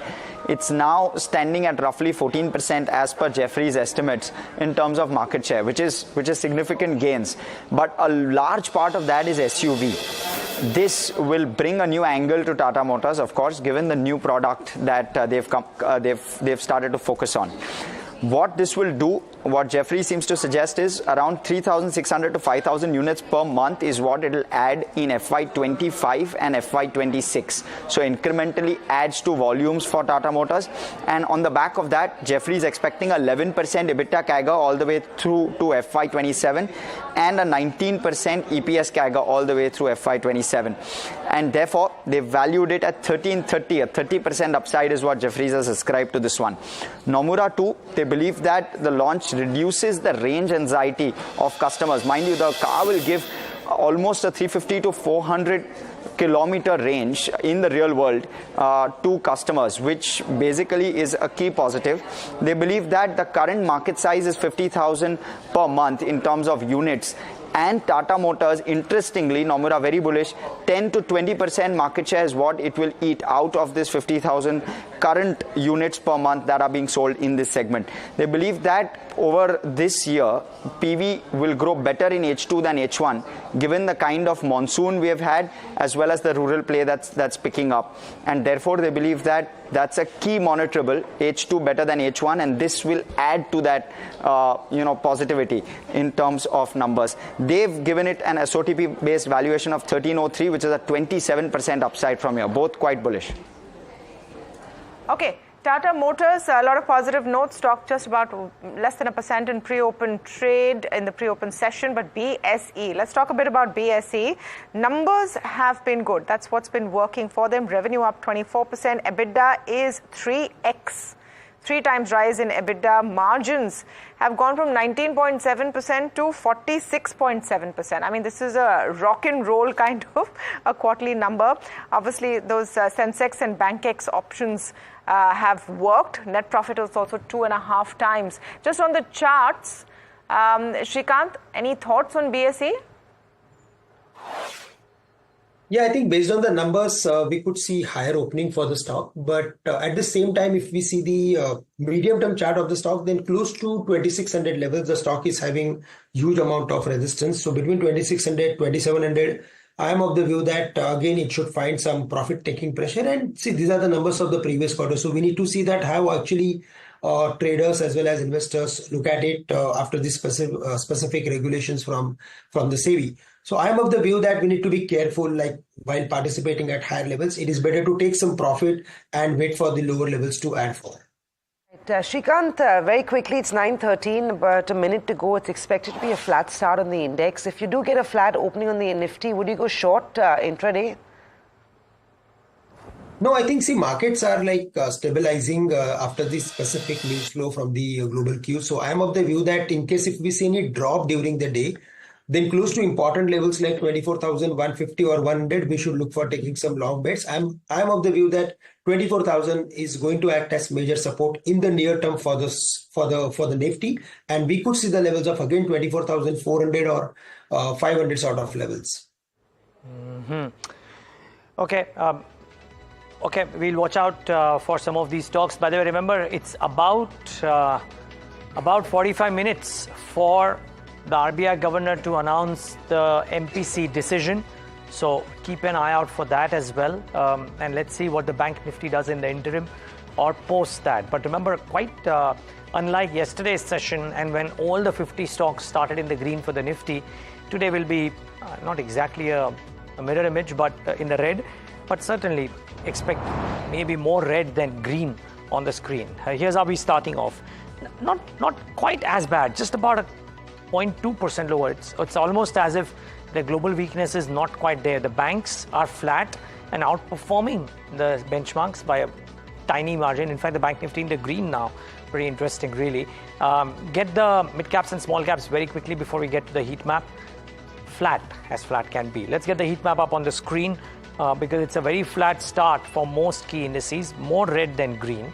What's in the green? Hindalco marginally maybe reacting to the Novelis performance, volume growth of about 8%. Tata Motors, brokerage is constructive on the new launches. That's doing okay. Some strength in HDFC Bank, ITC, Cipla, but no big winners save for maybe Hindalco, which is doing okay. On the losing side, Infi corrects a bit, JSW Steel corrects a bit. LTI, Mindtree, Tata Steel, globally exposed companies seem to be just coming back a little bit in the session today. But no big triggers really, just about 0.25% downtick.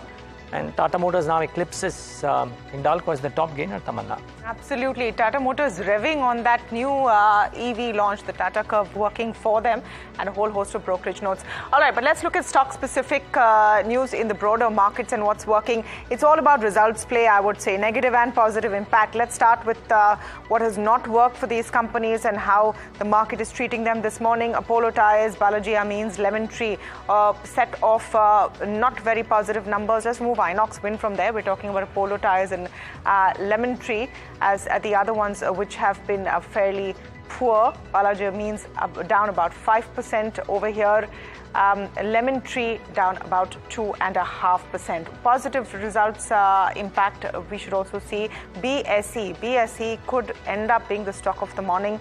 They've had a fantastic quarter. And that's one to really look at, about 6.5% up. Signature Global is the other one.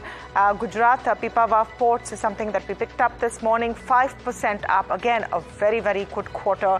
Highest ever revenue numbers as well came in. More in that list, Radico Khaitan, KIMS, CCL Products, a whole host of companies which have had pretty decent numbers. Kim's is okay, coming off now. Godrej Consumer is the other one we should look at. The pet care foray, numbers have been decent. Pet care foray has not really worked really. The market completely on a down thumb for them. Remember, there was a miss on revenue. Their profits were okay though. And the Africa business has not really helped. Godrej Consumer seeing a tough morning. Samil, those numbers weren't half bad though. Yeah, indeed. It's interesting of how the market is reacting to some of those earnings that have come our way between yesterday and this morning. The broader markets aren't doing too badly, so I think that's what we're taking heart from. We are also outperforming the rest of our Asian market peers in early trade. Mid-cap, small-cap and micro-cap index trades flat. The BSE 500 is trading with a marginal cut of 0.2%. Well, I'll quickly highlight some of the gainers. Tamna's already walked you through a few that are looking good this morning. BSE is the stock of the morning, but after that, you've got Gujarat Pipavav. Good earnings, the market seemed pleased. The stock is up 5%. You've also got Chemplast Sanmar, which is up 3.5% on back of good earnings. Radico Khaitan reacting well to its earnings, up 4%. You've got KSP, Eris Life Sciences, Piramal Pharma, that are all trading with a very clear positive bias. The gains continue for Suzlon. It's up another 2% this morning. Prince Pipes is also trading with a gain of 1.5%. CCL Products is up about 5% and holding on to those early morning gains. On the sell side, Gokuldas Export reported a weak quarter in terms of earnings. A huge cut was seen on margins. The stock is seeing a 6% downtick in early trade. Welspun Corp market doesn't like what they see. Earnings were weak, margins have improved, but the stock is seeing a 3% cut in trade. GMM Pfaudler also down 2% on back of weak earnings. Defense companies like Garden Reach that report today are seeing weakness ahead of those earnings. Fusion Microfinance, we highlighted this counter yesterday, was a big loser in trade. Today is no different. The stock is seeing a 6% cut in the first few ticks of trade. Apollo Tyres, we highlighted those for you. Numbers were weak. Outlook doesn't look too promising just yet. Higher rubber cost is impacting Apollo. The stock is seeing a 2% cut in trade. Sangvi Motors is also down 6% as we see. Rail Vikas Nigam ahead of numbers is seeing some weakness, and Shree Cement is also seeing a 4% downtick in trade. Sula Vineyard, if we can just quickly pull that one up, we'll be talking to the management anytime now. Post their earnings. It's been an interesting quarter for them. They've actually sold more cheaper wine than premium wine. We'll understand from Rajiv Samant whether there's a change in consumer preference for the winemaker. But for now, that stock trades flat to slightly higher. Well, if I can quickly pull up Hindalco, I'm sure Niraj and Tamanna mentioned the Novelis impact on Hindalco, but let's quickly see if the stock is doing anything in terms of movement. It's trading flat, slight negative bias, but nothing major to write home about. Dr. Lal Path Labs continues to see pressure in Oil India, both those counters down 3.5%. Shrikant, in the first 5 minutes of trade, have you identified trading opportunities, stock specific? Yeah, I think few stocks are really under pressure in that if we go through with Titan, then it is still at its support levels of 3330, 3340, but there we are expecting further more weakness. We also feel that we could see further more gains for stock like ONGC as well as Biocon, because there we are expecting further more activity, but specifically LIC India, which is around 1130, 1135. There we are seeing some buying interest, and we could see some rebound from current levels. So at this level, it's a buy with a stop loss close to 1080. It is around 1130 levels. I'm expecting stock again bounce back to the levels of 1200. So LIC India should be on the top list of taking any long trade. Okay. Well, Nirav, the next time that we meet, we'll talk about your idea of Deepak Nitrite as well. Deepak Fertilizers, it's given fantastic returns, so kudos on that. But we'll have to call it a day right now, gentlemen. Thanks so much for joining in today and giving us your thoughts. Because Sula Vineyards is with us. Rajiv Samant, CEO of the company, joins us to talk about the numbers and more importantly, the outlook ahead. You argue that with the 7% odd uptick in PAT and about a 10% odd uptick in revenue, the numbers are just about okay. Rajiv, when I look at the brokerage reactions to the numbers, all of them had slightly higher expectations from you versus what has been delivered. So was it a miss relative to your estimates as well? See, I should point out the numbers are pretty decent, considering the fact that this was a very difficult quarter due to a big one-off reason, and that was national elections. So, across the country, we saw an unprecedented level of restrictions in terms of holding of stocks, sales, holding of stocks by retailers as well as by consumers. And that has definitely had an impact. That is behind us. The good news is, of course, that Q1 is typically our lowest sales quarter. Q3 is by far our most important quarter when it comes to sales. So given that, and also given the heat wave conditions, etc., I think that the results have been pretty decent. When you break those numbers down, it seems like you've sold lesser or premium. Your premium wines have seen a degrowth, while your cheaper wines have sold better. And I know you've always maintained that you want to focus on the premium segment because the cheaper wines are very price sensitive and hence the customers are not loyal and sticky. Are you sensing a change in consumer pattern, or has there been a change on your end and hence you're selling more of one than the other? See, there's no change from our end. Our focus remains on our premium portfolio. Having said that, I would like to point out that it's been 8 straight quarters of faster growth in terms of our premium portfolio compared to our cheaper wines. And so this is one quarter. I want to remind again that this is typically our slowest sales quarter, in which you have seen a different outcome here where the cheaper wines have grown. But that doesn't necessarily mean that that's going to be the trend going forward. I also want to point out at the beginning of this quarter, we have reached a record high in terms of the proportion of revenue coming from our premium wines at 75%. That's a historic high. Just a couple of years ago, it was 68%. So you can see that we've really reached a level where moving forward, it's not going to be so easy for premium wines to continue to show significant outsized growth compared to the cheaper wines. In terms of consumers, so one thing that we've done during this quarter, which made a big difference to our cheaper wine sales, was that in Maharashtra, our biggest market, we have appointed a third party to sell our cheaper wines because we felt that our own sales force, 65 labels, it's a lot to focus on. And that has paid very rich dividends, strong results. It's been about 3 months since we did that. And that has lifted the sales of our cheaper wines specifically. Moving forward, we do expect that the premium wine growth will come back to more like what it's been in the past. Rajiv, hi, good morning. Just a follow-up on that, and actually 2 parts. So, premium wine, you say, will come back. By when do you see that happening? Is there a similar forecast for wine tourism? Again, seasonal factors impacting that, as well as volume growth, which has come off a little bit? So we already see it happening. We're already, of course, a month and a half. The Q1 is a month and a half behind us. In terms of wine tourism, I do want to point out that, again, we had the national elections. We had a heat wave. And, today you have a lot more choices for the Indian traveler. You have visa-free travel access to so many countries in Asia. So we're going to have to work that much harder. That's exactly what we're doing. We're going to be delivering a couple new wine tourism projects. Within this quarter itself, we have a couple new tasting rooms or expanded tasting rooms, gift shops, etc., opening on a couple different campuses. Those projects are well on schedule. We have a brand new tasting room opening close to the border with Gujarat, which is very exciting, and we have high hopes for that. And we are going to add one more new resort that's going to take until FY26 to deliver. That's adding about 30% more rooms to what we have currently with conference facilities. So we are not standing still by any means. We are continuously moving ahead and expanding. Rajiv, are you opening up a wine tasting room in all the states which are bordering with Gujarat? No. This is Maharashtra that I'm referring to right now. Just kidding. And you already have a sort of a wine route from Gujarat into Nasik. So we're going to take advantage of that. No, fair call. Just one other thought was this number of cities where wine sampling, tasting, drinking is spreading. Is that geography expanding at a meaningful pace, or is it happening slowly?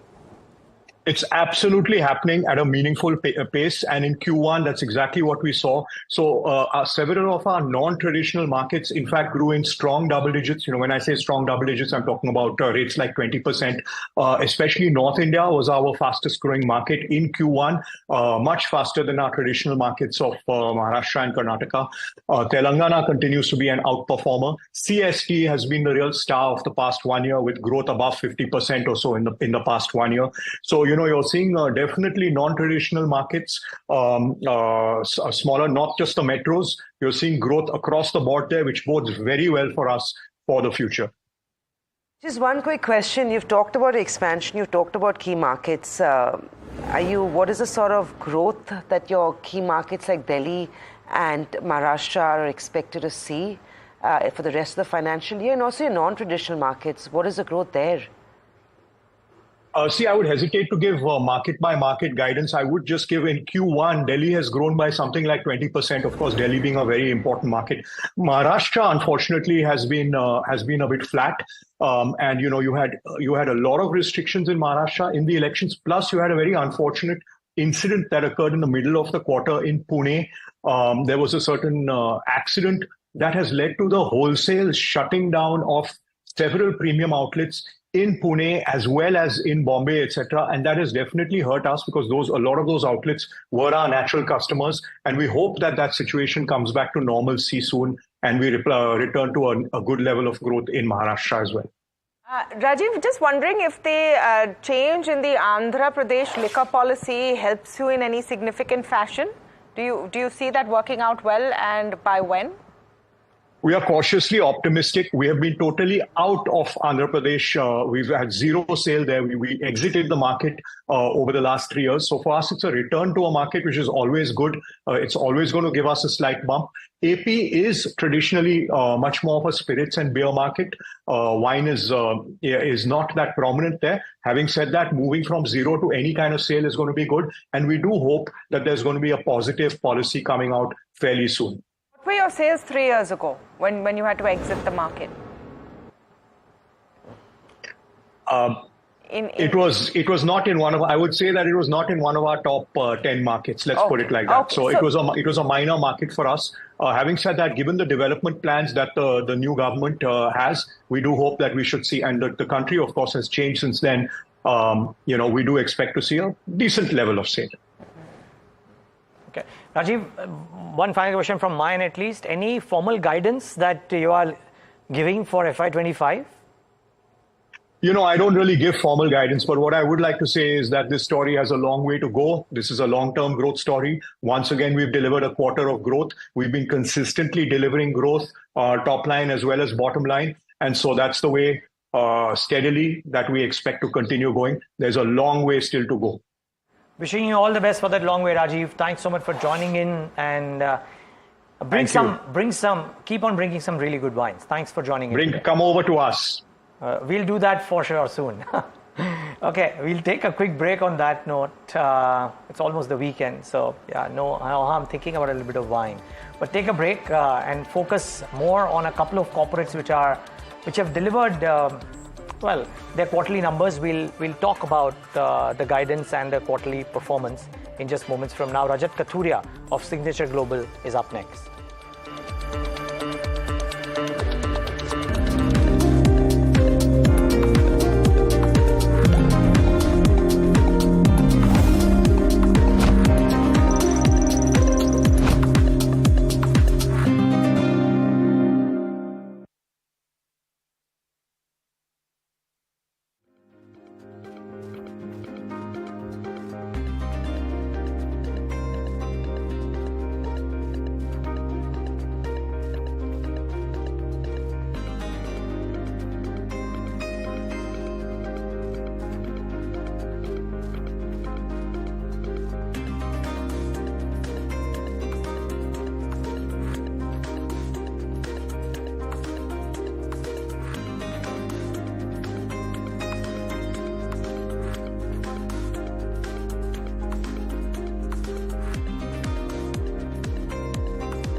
...25 minutes left for the MPC decision, and you will hear that right here on NDTV Profit, so don't go anywhere. But while we wait for that, a couple of important conversations with companies which have come out with results. One of them is Signature Global. They reported Q1 numbers, revenues were up 141 crores, but there was an EBITDA loss. Of course, the pre-sale numbers were up even stronger at 255% when they gave their Q1 update. Rajat Kathuria, who's the CEO at Signature Global, with us on the show. Rajat, Thanks much for joining in.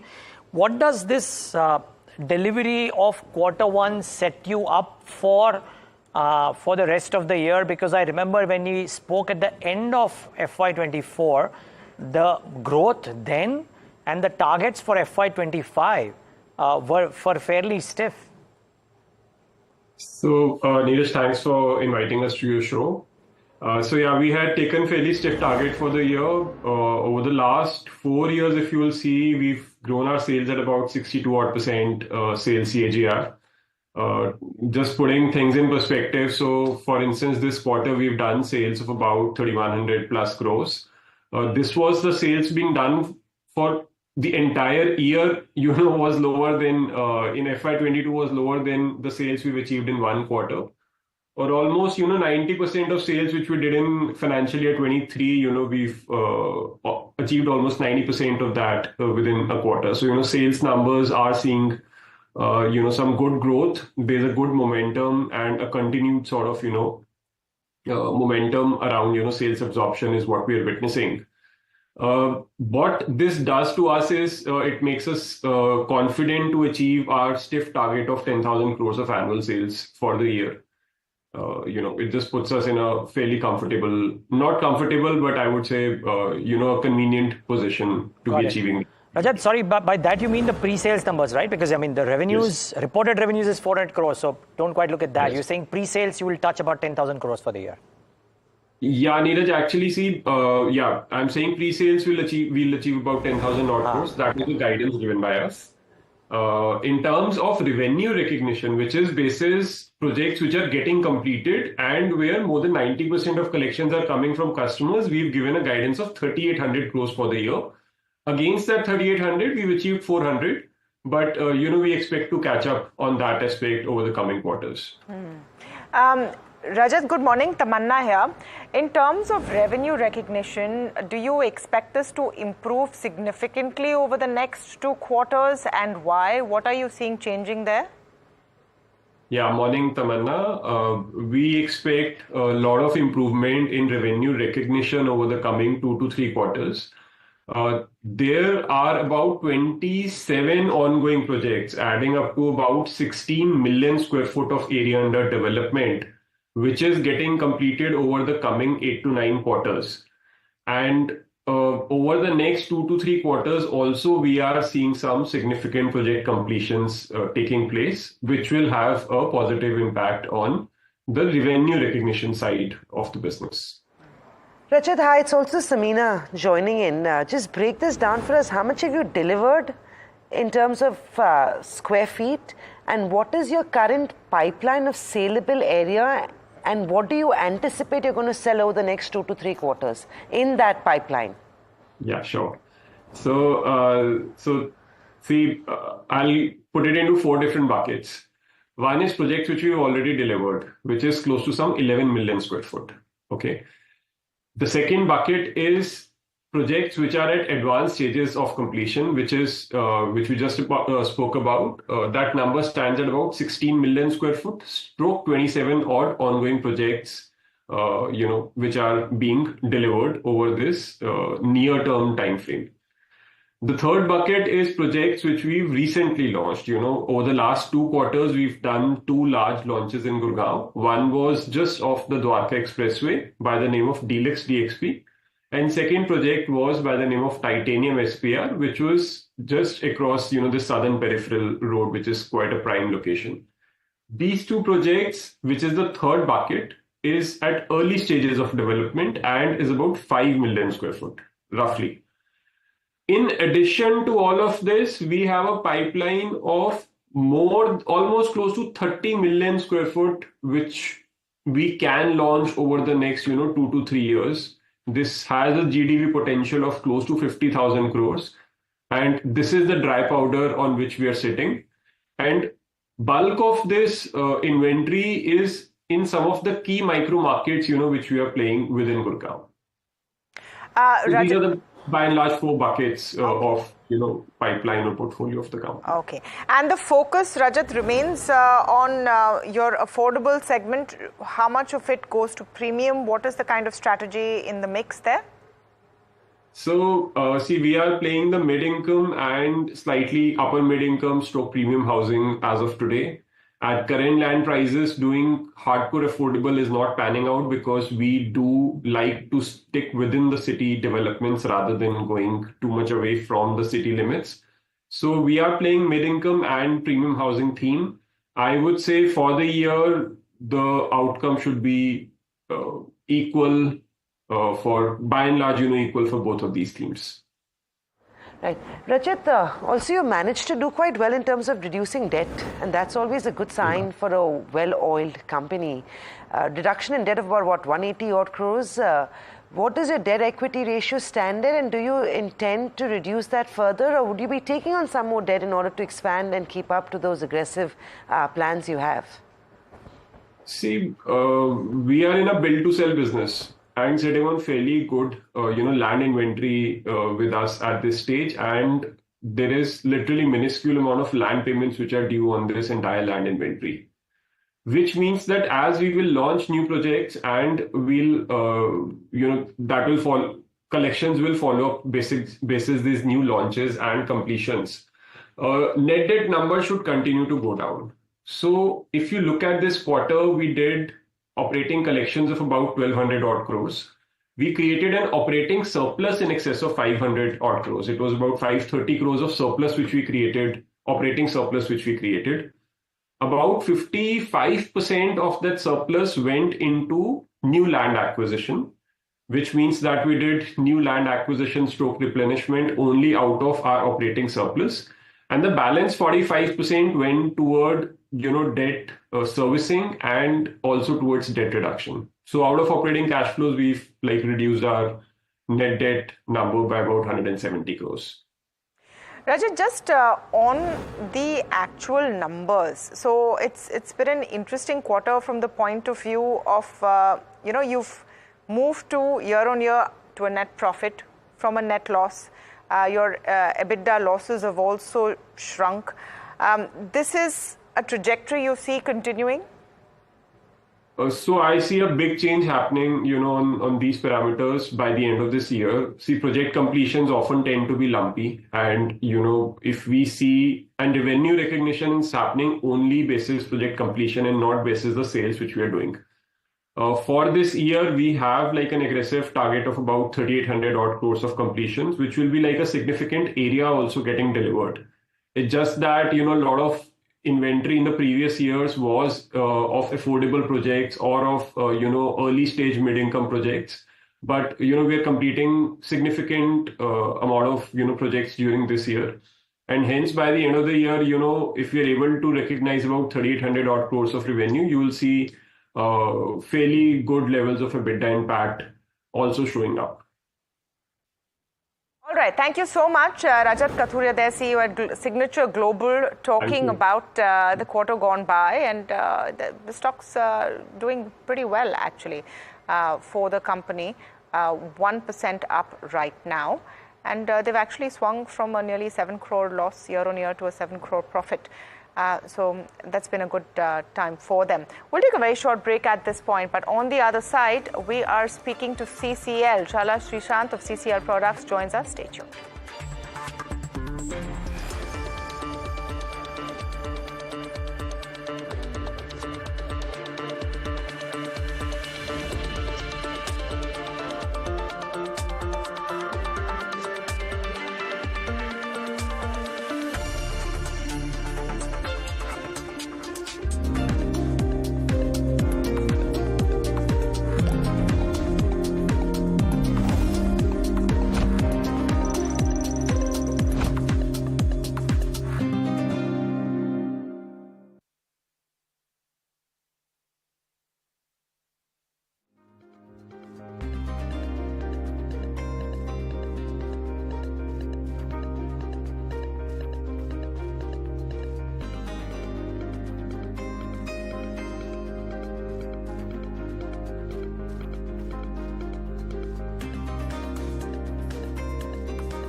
it's a range-bound trade kind of a morning with a narrow range in which the Nifty is moving. You're not seeing too much of a downside as much as the implied open would have predicted. But having said that, no real relief coming in as well. Let's pull up the Nifty heat map just to see what's working for the markets in terms of the key indices right now and the contributories. HDFC banks are actually keeping things okay and not too harsh for the markets right now. Tata Motors is a good story of the day after their new EV launch, and that's overall been fine. The Bank Nifty at least in the positive territory, even though flat. IT stocks are getting hurt. Emphasis, yesterday's winner, is bearing the brunt today as well. In terms of sectors, realty stocks are doing okay. I mean, realty has been on and off for the last couple of days and seems back today.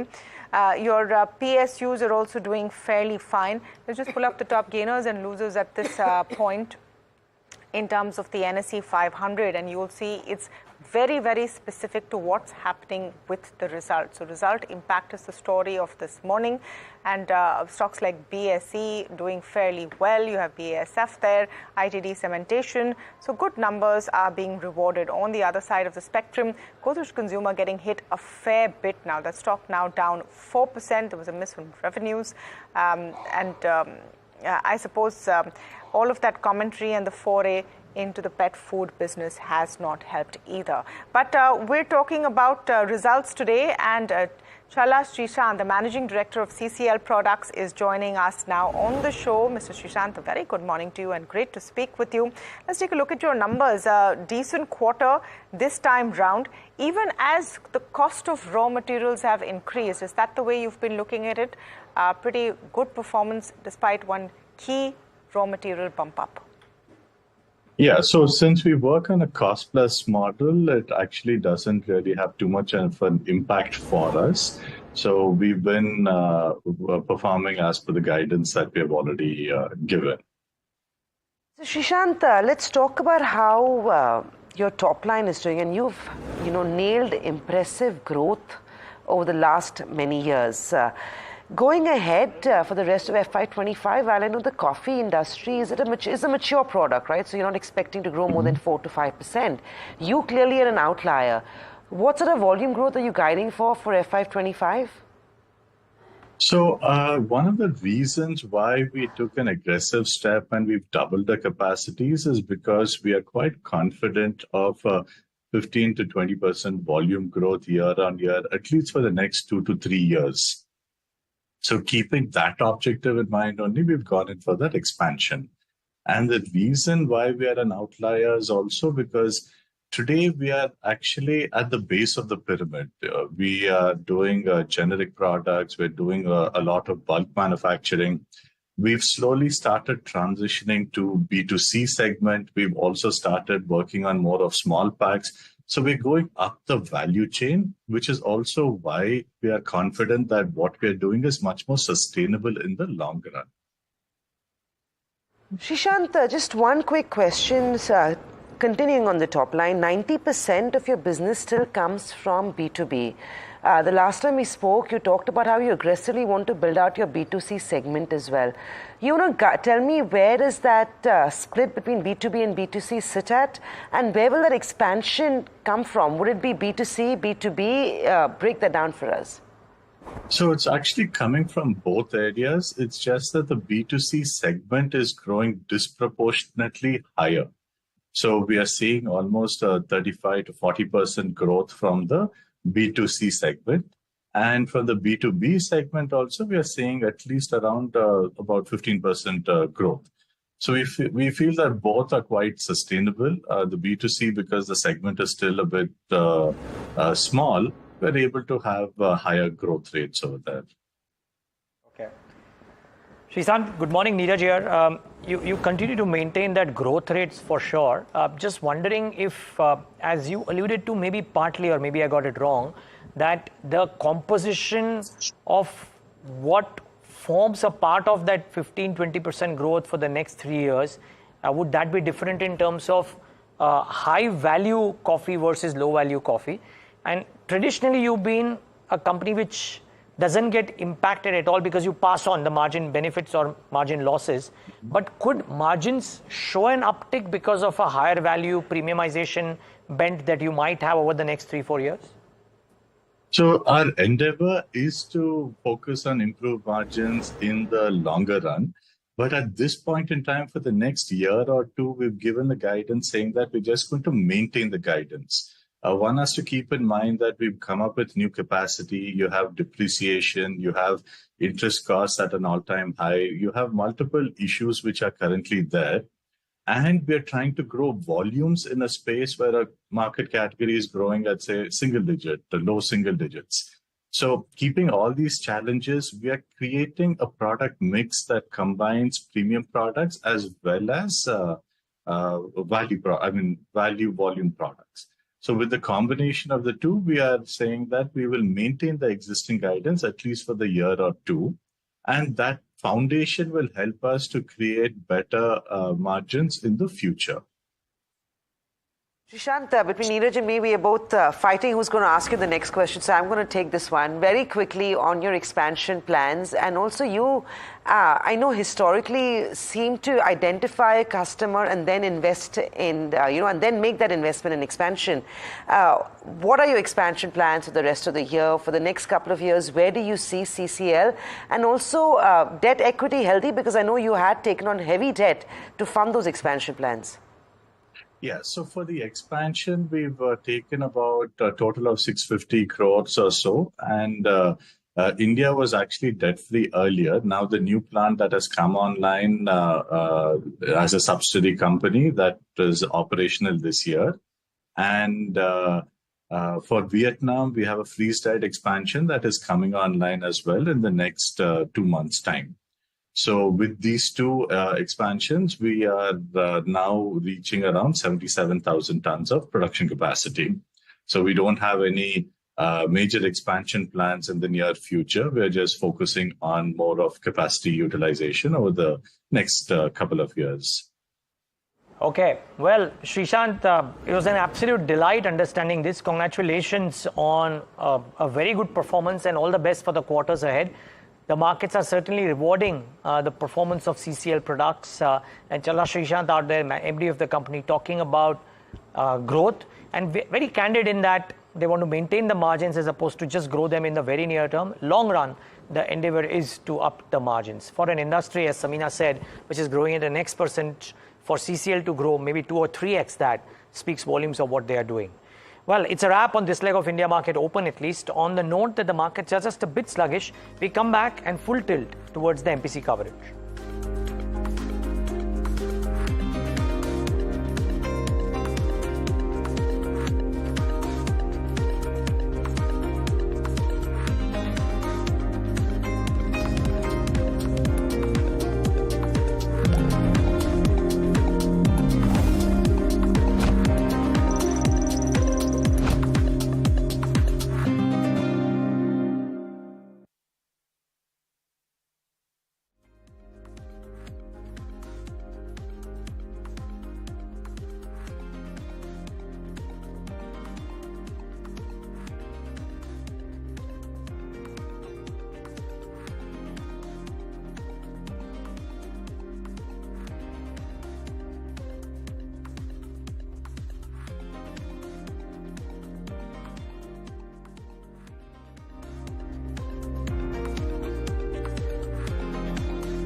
Just a few minutes to go while we wait to hear from Governor Shaktikanta Das. Will we have a 9th consecutive monetary policy without any changes? Guys, want to know what you think as well, because no one is expecting definitely a rate change till early next year, maybe Feb 2025. The question is that what is the key messaging that comes from Governor Das at a time when central bankers' words can move markets? Now, India has relatively been very, very stable. We've been doing our own thing. We've been doing that since the last 3 or 4 years. It's worked for us. And it's not necessarily a situation where inflation has gotten out of hand. All things considered, it has been fairly stable. So what are the biggest things that, for example, that you're going to watch out for, Niraj? Yeah, I mean, so much of debate about whether there'll be a change in stance or no, whether they'll retain. I would suspect that ahead of the big Fed, and for no apparent reason right now, considering that while the RBI, when they put out the FY25 assessments, had mentioned that Q2 will see a dip in inflation at the lowest in the year, and that hasn't quite shaped up that way. Maybe they'll choose to be cautious. Let's not indulge in bravado before the Fed meeting comes out and before maybe monsoon brings down the food inflation, hopefully. So maybe status quo.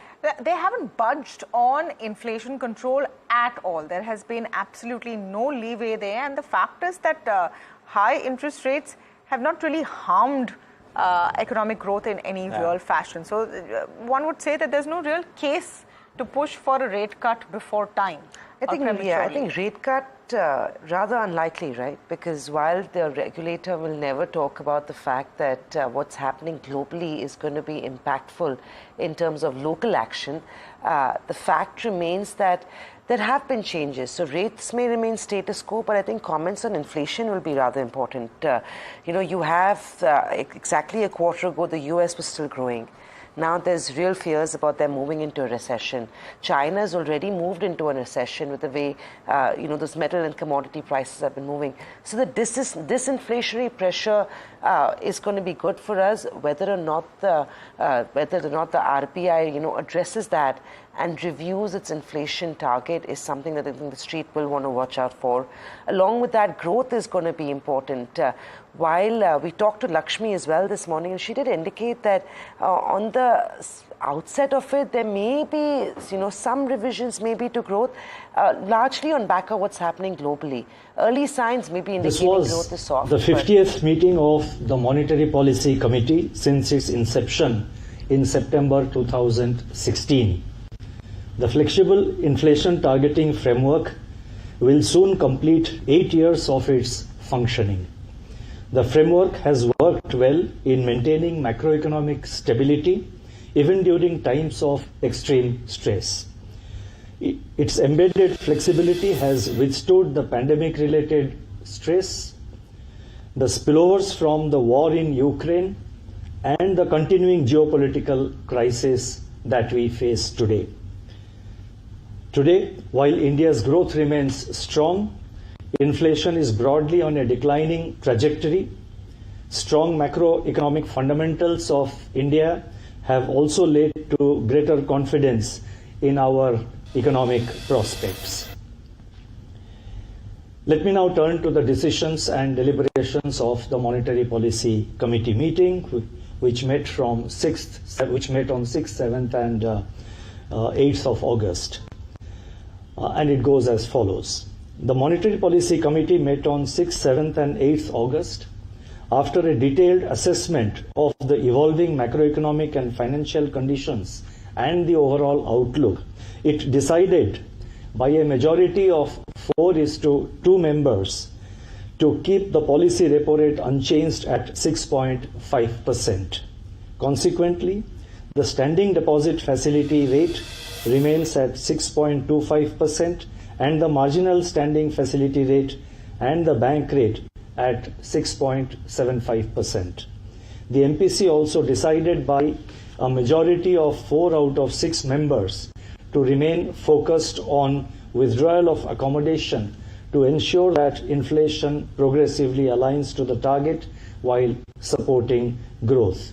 So as you can see, there is good amount of convergence between market expectations and the RBI's policies. In other words, both market expectations and RBI policies, so far as monetary policy is concerned, are well aligned. I shall now briefly set out the rationale for these decisions.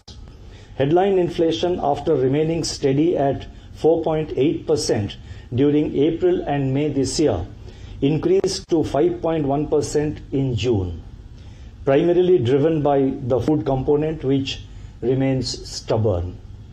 While the fuel group remained in deflation,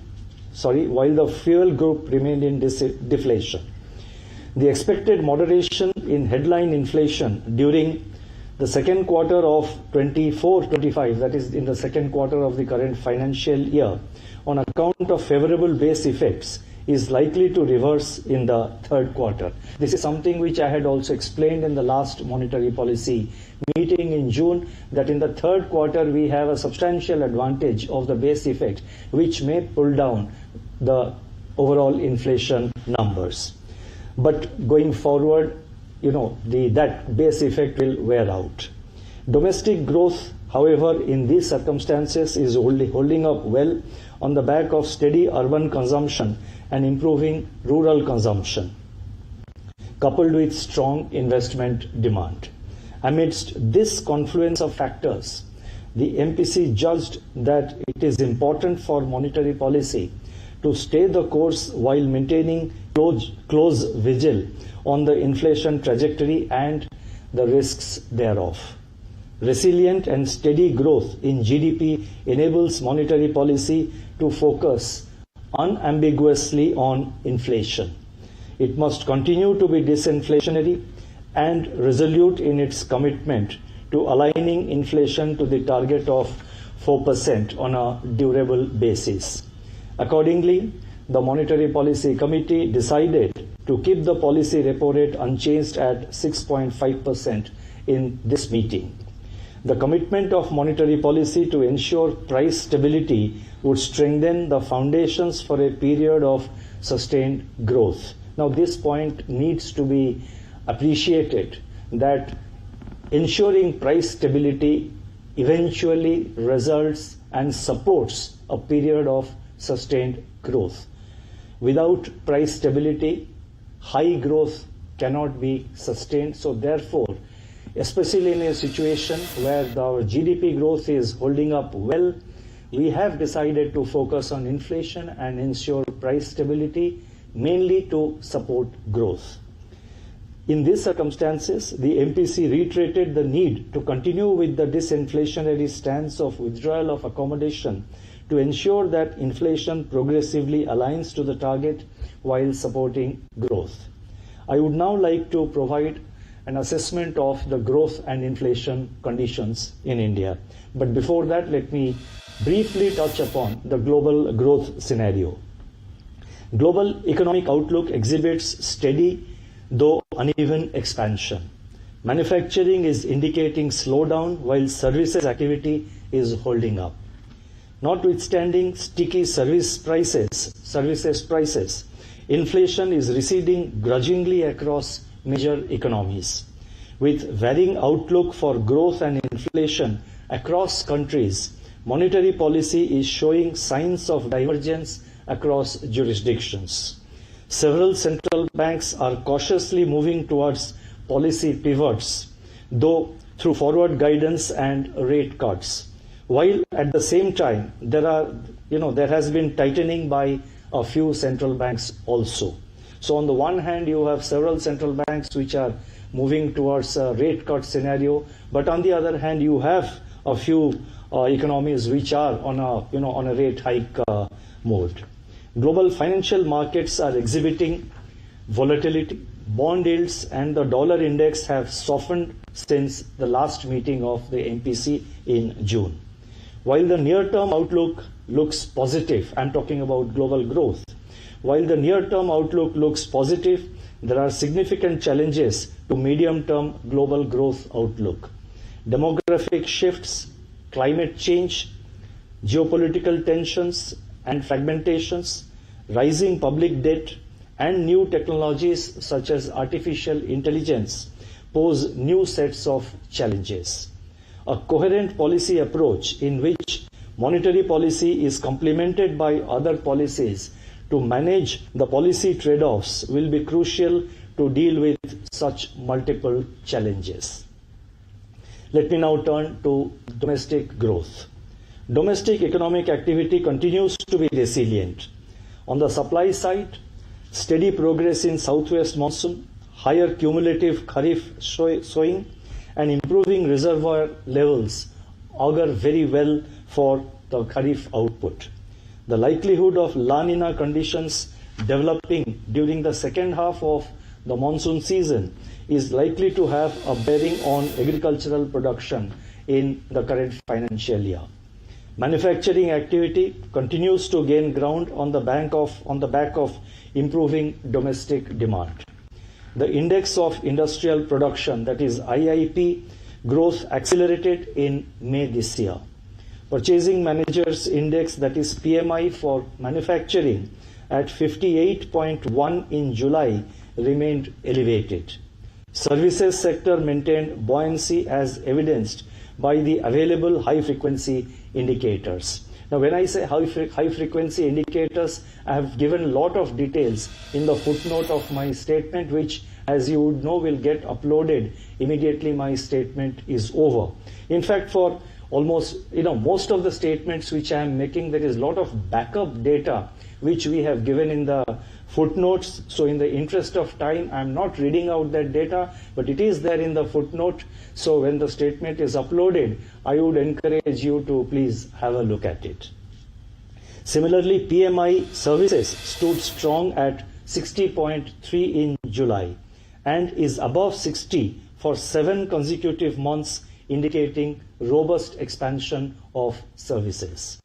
On the demand side, household consumption is supporting a turnaround in rural demand and steady discretionary spending in urban areas.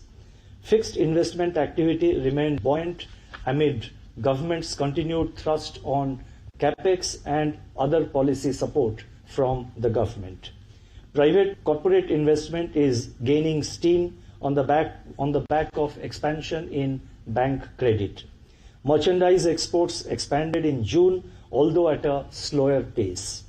Expansion in non-oil, non-gold imports accelerated, reflecting resilience in domestic demand. Services exports recorded double-digit growth in May this year before moderating in June. Looking ahead, improved agricultural activity brightens the prospects of rural consumption, while sustained buoyancy in services activity is expected to support urban consumption. The healthy balance sheets of banks and corporates, thrust on capex by the government, and visible signs of pickup in private investment would drive investment activity in the current year. Improving prospects of global trade are expected to aid external demand. In fact, so far as external demand and the improving volume of global trade is concerned, all the international agencies have projected, a good growth in global trade vis-a-vis the numbers that we saw last year, and the numbers are given in the footnote. The spillovers from protracted geopolitical tensions, volatility in international financial markets, and geoeconomic fragmentation, however, pose risks on the downside. Taking all these factors into consideration, real GDP growth for 2024-25, that is for the current year, is projected at 7.2%, with Q1 at 7.1%, Q2 at 7.2%, Q3 at 7.3%, and Q4 at 7.2%. Real GDP growth for Q1 25-26, and this is something which we are giving for the first time. Real GDP growth for Q1 of next financial year, that is 2025-26, is projected at 7.2%. The risks are evenly balanced. Now, it may be noticed that we have slightly moderated the growth projection for the first quarter of the current financial year in relation to the projection which we gave in the previous MPC in June. This is primarily due to updated information on certain high-frequency indicators which show lower than anticipated corporate profitability, central government, general government expenditure, and core industries output. Let me now turn to inflation. Headline inflation edged up to 5.1% in June 2024 due to higher than expected food inflation. Fuel remained in deflation for the 10th consecutive month. Core inflation moderated to a historic low in the months of May and June. Food inflation, which has a weight of around 46% in the CPI basket, contributed to more than 75% of headline inflation in May and June. Vegetable prices increased sharply and contributed to about 35% to inflation in June. High inflation pressures persisted across other major food items also, details of which are given in the footnote. On the other hand, the softening in core inflation continues to be broad-based, with core services inflation touching a new low in the current CPI series during the month of May and June 2024. The high food price momentum is likely to have continued in the month of July also. Large favorable base effects, as I said earlier, may however push headline inflation downwards in July. The impact of the revision in milk prices and mobile tariffs also needs to be carefully monitored. A degree of relief in food inflation is expected from the pickup in southwest monsoon and the healthy progress in Kharif sowing. Buffer stocks of cereals continue to be above the norms. Global food prices showed signs of easing in the month of July after registering increase since March 2024. Assuming a normal monsoon and taking into account the 4.9% inflation print which has already come out so far as Q1 is concerned, CPI inflation for the current financial year, that is 2024-25, is projected at 4.5%, with Q2 at 4.4%, Q3 at 4.7%, and Q4 at 4.3%. CPI inflation for the first quarter of next financial year, that is Q1 2025-26, is projected at 4.4%. The risks are evenly balanced. Now, I have given a brief analysis of the growth scenario and also the inflation scenario so far as Indian economy is concerned. Now the question arises, what do these inflation and growth conditions mean so far as monetary policy is concerned? Let me try and answer.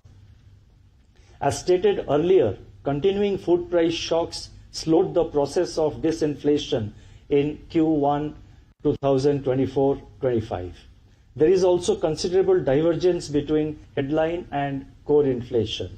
This has brought to the fore the issue of how much importance should the MPC give to food inflation. Let me dwell upon this in some detail. First and foremost is the fact that our target is the headline inflation, where food inflation has a weight of about 46%. With this high share of food in the consumption basket, food inflation pressures cannot be ignored. Further, public at large understands inflation more in terms of food inflation than the other components of headline inflation.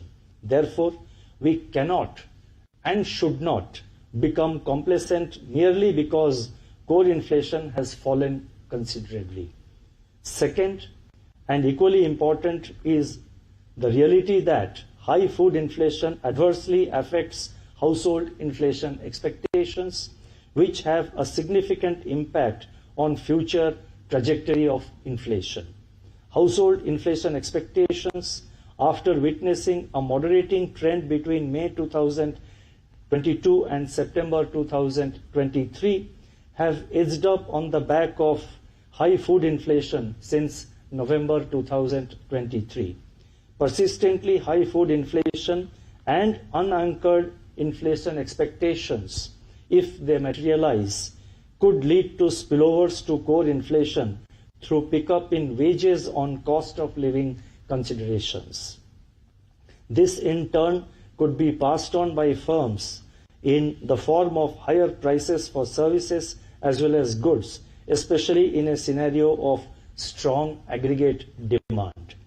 Third, these behavioral changes can then result in overall inflation becoming sticky even after food inflation recedes. The MPC, to summarize, what these points which I was mentioning about the importance of food inflation and how high persistent food inflation can spill over to core and to the headline. Let me just summarize this part by saying that the MPC may look through high food inflation if it is transitory. But in an environment of persisting high food inflation, as we are experiencing now, the MPC cannot afford to do so. It has to remain vigilant to prevent spillovers or second-round effects from persistent food inflation and preserve the gains made so far in monetary policy credibility. Now, overall, as I have said in my statement and as the numbers would speak, overall the inflation trajectory has been moderating and we do expect it to moderate. But the pace of moderation has been uneven and slow. So therefore, we need to be watchful to ensure that we move to closer to 4% and the CPI inflation gets aligned to the 4% target on a durable basis. That indeed would be indeed would be the best contribution which monetary policy can make to support economic growth in the country. Liquidity and financial market conditions. This is what I would now like to focus on. System liquidity transited from deficit in June to surplus conditions in July. In tune with changing liquidity conditions, the Reserve Bank conducted two-way operations under the LAF to ensure that the interbank overnight rate remained closely aligned to the policy rate. Mirroring the liquidity dynamics, the weighted average call rate, that is WACR on an average, remained close to the middle of the LAF corridor. Across the term money market segment, the yields on certificates of deposit and 3-month treasury bills, that is T-bills, eased, while the yields on commercial papers remained stable. The 10-year G-Sec yield softened in June-July and in August so far. The term premium has remained steady in recent months. Transmission in the credit market remains ongoing. Going forward, the Reserve Bank will continue to be nimble and flexible in its liquidity management operations, keeping in view the evolving liquidity conditions to ensure that money market interest rates evolve in an orderly manner. During 2024-25 up to August 7, the Indian rupee remained largely range-bound. The lower volatility of the Indian rupee bears testimony to India's strong economic and financial stability and an improving external outlook. In the last few days, global financial markets have seen turmoil on concerns of growth slowdown in a major economy, flare-up in geopolitical tensions in the Middle East, and the unwinding of carry trade. These developments have implications for emerging market economies. In this context, it would be important for market participants to keep in mind the strength of India's macroeconomic fundamentals, which remain robust. India has built strong buffers that impart resilience to the domestic economy from such global spillovers. The Reserve Bank remains committed to ensure orderly evolution of financial markets in its regulatory domain. Let me turn to now financial stability. The Indian financial system remains resilient and is gaining strength from the broader macroeconomic stability. Its well-capitalized and unclogged balance sheet is reflective of higher risk absorption capacity. The NBFC sector and the urban cooperative banks also continue to show improvements. Even in such stable financial sector conditions, the emphasis cannot shift away from proactive identification of potential risks and challenges, if any. In the current context, there are four issues which I would like to highlight. First, it is observed that the alternative investment avenues are becoming more attractive to retail customers, and banks are facing challenges on the funding front with bank deposits trailing loan growth. As a result, banks are taking greater recourse to short-term non-retail deposits and other instruments of liability to meet the incremental credit demand. This, as I have emphasized elsewhere, may potentially expose the banking system to structural liquidity issues. Banks may therefore focus more on mobilization of household financial savings through innovative products and service offerings and by leveraging fully on their vast branch network. This is the first point which I wanted to highlight in the context of the financial sector. You see, as I mentioned a little while ago, the overall financial sector continues to be healthy and stable. As the regulator of certain segments of the financial sector, it's our responsibility to point out the possible or the potential areas where risks may come up. And it's our responsibility to just suggest to the banks, to the NBFCs and other financial institutions to be extra careful and to keep extra vigil on certain aspects, which is not a problem at the moment, but if unattended, can become a problem at a later stage. But so far as the current scenario is concerned, and so far as the overall financial sector outlook is concerned, I would like to again reiterate and re-emphasize that India's financial sector remains stable and healthy. Now, in this context, the second point which I would like to mention is that the sectors in which preemptive regulatory measures were announced by the Reserve Bank in November last year have shown moderation in credit growth. However, certain segments of personal loans continue to witness high growth. Excess leverage through retail loans, mostly for consumption purposes, needs careful monitoring from macroprudential point of view. It calls for careful assessment and calibration of underwriting standards as may be required, as well as post-sanction monitoring of such loans. Most of the banks are doing it, but we need to constantly re-emphasize this point.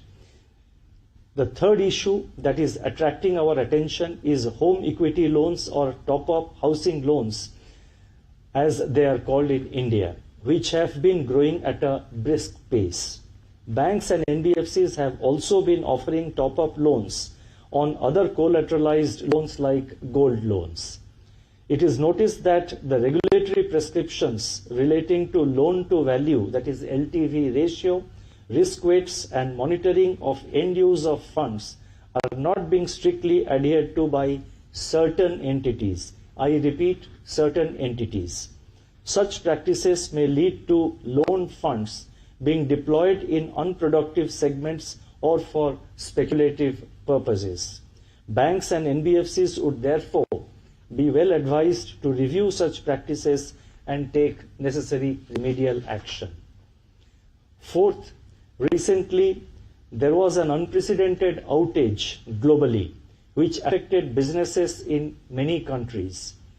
The outage demonstrated how minor technical change, if it goes haywire, can wreak havoc on a global scale.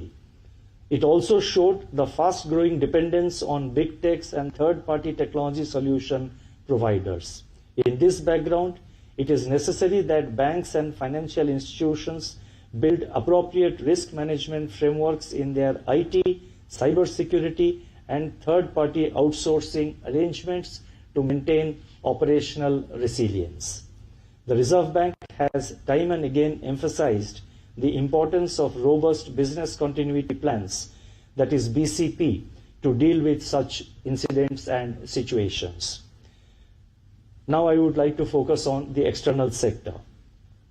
India's current account deficit moderated to 0.7% of GDP in 2023-24 from 2% of GDP in 2022-23 due to a lower trade deficit and robust services and remittances receipts.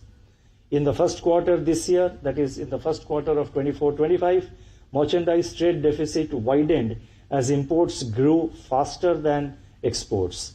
Buoyancy in services exports and strong remittance receipts are expected to keep the current account deficit within sustainable level in Q1 24-25.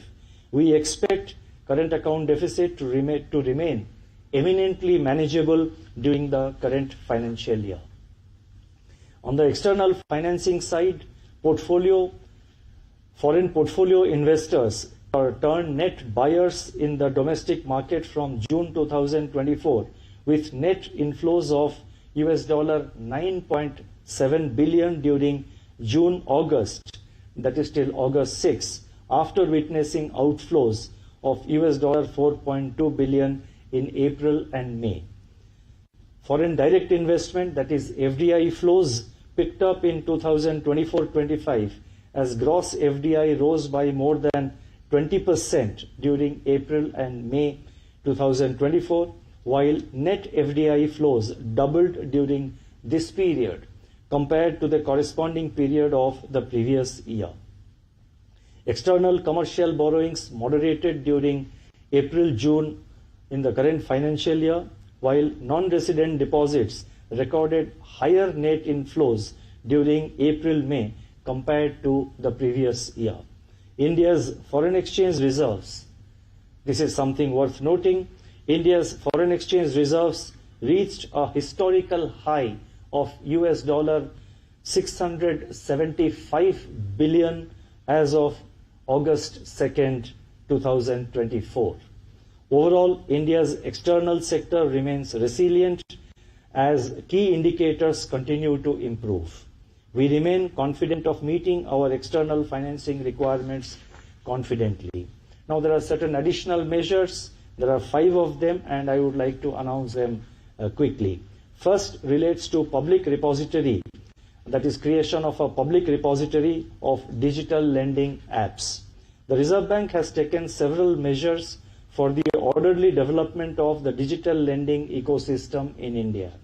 As a further measure in this direction and to address the problems arising from unauthorized digital lending apps, the Reserve Bank proposes to create a public repository of digital lending apps deployed by the regulated entities. The regulated entities of RBI will report and update information about their digital lending apps, that is about the digital lending apps whose services they are availing in this repository. This measure will help the consumers to identify the unauthorized lending apps. The next announcement relates to frequency of reporting of credit information to credit information companies, that is CICs. The availability of accurate credit information is vital both for lenders and borrowers. At present, lenders are required to report credit information to CICs on a monthly basis or at such shorter intervals as may be agreed between the lenders and the CICs. It is proposed to increase the frequency of reporting of credit information to the CICs to a fortnightly basis or at shorter intervals as may be agreed between the lenders and the CICs. Consequently, borrowers will benefit from faster updation of their credit information, especially when they repay their loans. The lenders on their part will be able to make better risk assessment of the borrowers. The next announcement relates to enhancing transaction limit for tax payments through UPI. Currently, the transaction limit for UPI is Rs 1 lakh, except for certain category of payments which have higher transaction limit. It has now been decided to enhance the limit for tax payments through UPI from rupees 1 lakh to rupees 5 lakh per transaction. This will further ease payments by consumers through the UPI.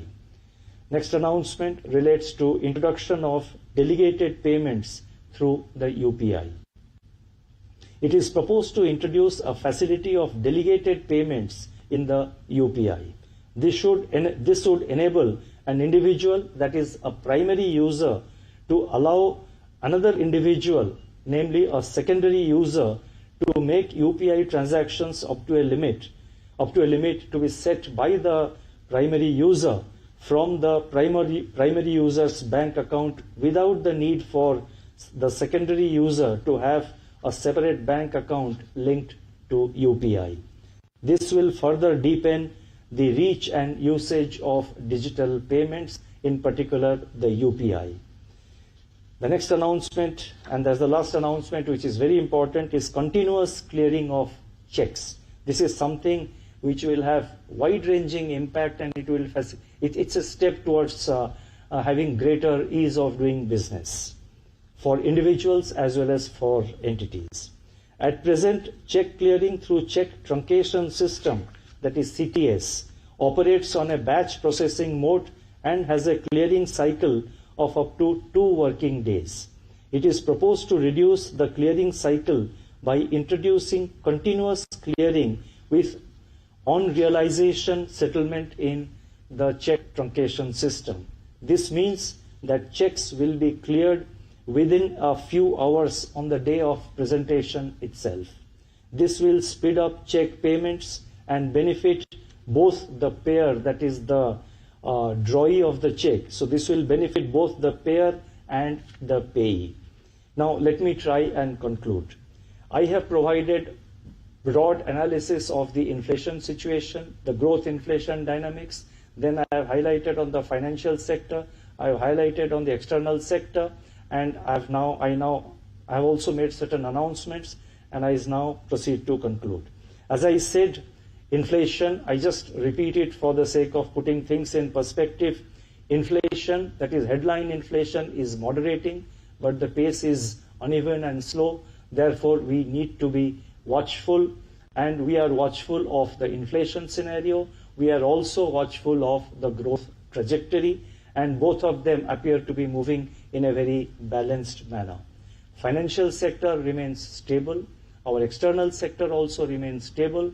We have built up substantial buffers, which makes India much more resilient than what it was years ago. Now, let me now try and conclude. Under the current monetary policy setting, inflation and growth are evolving in a balanced manner, and overall macroeconomic conditions are stable. Growth remains resilient. Inflation has been trending downward, and we have made progress in achieving price stability. But we have more distance to cover. The progress towards our goal of price stability has been uneven due to large and persistent supply-side shocks, especially in food items. We therefore need to remain vigilant to ensure that inflation moves sustainably towards the target while supporting growth. This approach would be net positive for sustained high growth. We recognize the challenges along the way, but we have to be patient to finish the job at hand. In the current context, the following words of Mahatma Gandhi are highly relevant, and I quote, "The slightest error of judgment," I repeat, "the slightest error of judgment, a hasty action, or a hasty word may put back the hands of the clock of progress. Policies have therefore to be cautiously evolved." Thank you. Namaskar. All right, so that's the RBI policy. 4-2 rate unchanged. MPC voting 4:2 to remain focused on withdrawal of accommodation as well. Expected moderation of headline inflation likely to reverse in the third quarter.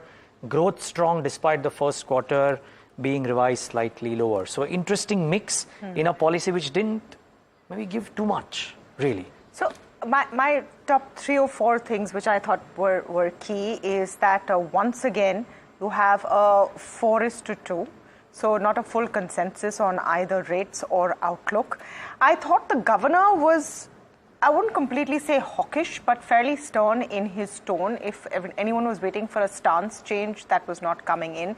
He is concerned about food inflation. That concern does not really change. I think some of his commentary on banks is important. He said it in the past, but reiterating it at this scale, saying that bank deposits are trailing loan growth and households are finding alternate avenues. He's urging banks go out there and come up with products which can mobilize household savings in a positive way. He's concerned about loan funds being deployed in unproductive assets and services. Is that a hint at derivative volumes is a question which comes to mind. And that lifting of the limit for UPI payments on tax transactions only, though, from 1 to 5 lakh rupees was also fairly important. So some of those things, but he's not feeling any pressure to budge from what he thinks is the right path. Yeah, ahead of the Fed, maybe Samina. No chance there. No, and I think another standout was the fact that while the market and of course investments and investors have been concerned, FDI investment has actually doubled. You'd imagine with all that private equity and stake sales that have been happening, money is still coming into India. So FDI has doubled. That's a big standout. Forex reserves also stand at a significant high. So that's, again, rather comforting, to say the least.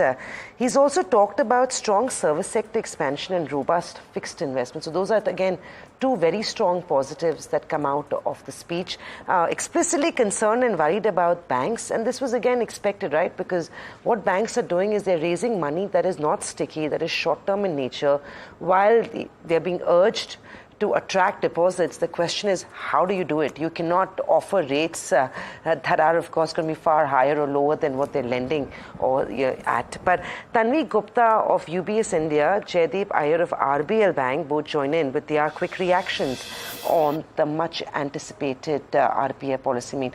Jaideep, I'll start with you. Largely in line with what we were expecting, no significant changes in stance, no rate action, obviously. Interesting that the governor did mention that global concerns have changed and they are significant. But what did you make of it? No, I think as you mentioned in your summary, I think fairly in line with what the market expectations have been. I think the RBI over the last many months have been very, very clear in how they want the markets to perceive their thinking. And therefore, they wanted to kind of continuously make the point that it's going to take some time before they change their mind on either the monetary policy stance or the rate. And therefore, that was pretty much in line. I think the broad, if I have to kind of also take a view from a banking standpoint, broadly, I think the Reserve Bank of India is essentially saying that times are good for India. There is a fair amount of economic stability, reasonably good growth, and therefore we should continue to kind of take tough decisions on all fronts so that we don't have pockets of froth building and therefore sustainable growth. I think the message is quite clear that we are not looking for short-term bursts of growth, but we would rather have steady growth over a longish period of time. So I think that's how they're looking at it, and it's rightly so. Okay, Tanvi, what is your initial assessment? Some reference to Q1 growth, maybe revised slightly lower, but otherwise sanguine on growth and using that as the main clutch to say that, hey, we're not doing anything with rates. So very much, I think it is on expected lines. I would say slightly with a hawkish touch, not really dovish, not really neutral, mostly continuation of what they have been reiterating. I think the June quarter growth is expected to be slightly lesser than what they have been forecasting because of the heat wave conditions, and we have elections. A lot of capital spending or capex spending didn't happen during the June quarter. The government spending was mostly focused on election. Plus the data was also the high frequency data, which we track, which is our UBS India Composite Economic indicator shows the momentum was positive, but specifically in the month of June, we did see a slowdown in the momentum, even though it was still positive. I think what is clearly coming out from the policy is that the RBI is not comfortable with this credit deposit mismatch. They are very comfortable. They are clearly highlighting that the growth is strong. Inflation seems to be on expected lines, 4.5% inflation. In fact, there was a section of the market who were expecting that maybe they will tweak the GDP growth numbers after the economic survey came out with an expectation of 6.5, 7, but they kind of maintained. So, lowered the June quarter GDP, but kind of, offset it by the other 3 quarters GDP growth, which is slightly higher. But I think what is interesting is that what is their take on the credit? So they are not comfortable with credit flowing into other sections of the societies, largely in the unsecured loan category or the equity home loan, which might be going into speculative purposes. And I think that is very interesting because credit has been a big positive for India's economic growth. But since FY23, the credit growth has consistently outpaced the deposit growth, and it looked like the RBI is now getting more and more cautious of the fact, and there will be more measures coming up. How do you streamline the credit and the deposit growth? Absolutely. And Tanvi, that's really the big question because the RBI governor follows on by saying that banks need to find innovative ways to attract household savings. In fact, let me come to Jaideep Iyer with that question. Jaideep, great to speak with you. What are these innovative ways that you can mobilize household savings, and especially if those savings are going into asset classes which over the last 2 or 3 years, let's say equities or equity allied, have been giving great returns? Yeah, so I think one clarification on this point from my side. Buying equities by us is not really going to impact deposit growth as such, because when somebody buys, somebody sells, so the money is in the system. However, I think what it does mean is that the household savings is getting probably less channelized into bank deposits. And I think part of the reason arguably has been that there has been a boom in terms of markets for a while. We've seen a lot of significantly large quantum and expansion of a mutual fund industry. I think we are at about 60 lakh crores today vis-a-vis a bank deposit base of about 2.1, 2.2 lakh crore. And I think maybe 5 years back, this was much, much more lopsided in favor of the banking deposits. So I guess, but this trend is going to continue. And I think, from what bankers can do, I think the simplest answer here would be to increase rates. Obviously, that comes at a cost of margins or at the cost of being able to lend at higher rates. But honestly, I think it's going to be a little bit of impact on the growth of credit as well. I think there is less that banks can do on garnering household deposits, but more that they can do on slowing down credit growth. So I guess somewhere, the balance could be coming from also slowing down credit growth, which in my judgment will have some level of impact on growth down the line. I don't know if they'd want to slow down credit growth because the growth outlook has seemed positive. Why would you want to turn off one engine down to simmer? I don't know what your view on that is, Tanvi. Could you see some action following what the RBI governor is saying today? I would say definitely I won't expect a sharp slowdown. So what I would expect the credit growth to continue to grow faster than your nominal GDP, because that's how it will be adding to the economic multiplier, not really leading to any drag on growth. So we have been seeing that RBI has been taking steps to rebalance this mismatch. I mean, there has been an increase in regulatory tightening to soften the unsecured loans by banks and NBFC. Interestingly, in the budget, we saw an increase in capital gain tax rate on other financial products, including equities. I mean, that should, on a relative basis, enhance the attractiveness of bank deposit versus other financial products. I think the very interesting point which I have been noting is that in the last 1 week, the system liquidity has turned into surplus. So this has actually helping in the overnight operative rate, which is a call money rate, actually trading 30 basis points below the repo rate. And I think that's a double whammy which the banks were facing when there was a massive credit deposit mismatch at one end and a tight system liquidity during the months of September 23 and Feb 24. I think that is also kind of will help in giving some kind of relief to the banks. But yes, I would we are more of the view that the bank credit growth is likely to soften towards 13% by end of March 2025. Right now the number is around 14, so we are seeing some rebalancing but not a very sharp slowdown. Jaideep, sorry, I saw you wanted to reply to that. Just maybe make a quick point there. No, I mean, I think, if you look at, while the LCR guidelines are still draft and it's going to take some time before it becomes a policy. But if you look at the general direction of what the RBI has been doing, they've increased risk weights on certain categories of lending. Today, there was a mention of the fact that be cautious on top-up loans, don't be aggressive on lending. So I think the messaging is quite clear that, be conservative here. Do not chase growth for the sake of growth. So I would expect, I'm also not suggesting a dramatic reduction in credit growth, but clearly on the margin, all the verbal and the policy measures that the Reserve Bank of India has been taking, including some in the pipeline, will mean that there will be, ultimately the deposit and credit growth has to converge at some point in time. And that will be through a combination of both some rate increases from banks to garner more deposits and some reduction in lending overall. We also have with us Jayesh Mehta, Head of Strategy at DSP Finance. Hi Jayesh, thanks for joining in. The policy was largely on expected lines, no surprises on most fronts.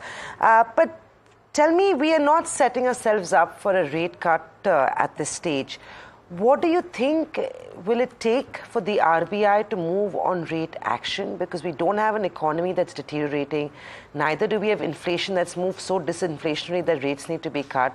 Because when the Fed moves in September, we will have some pressure to act a few months after that, right?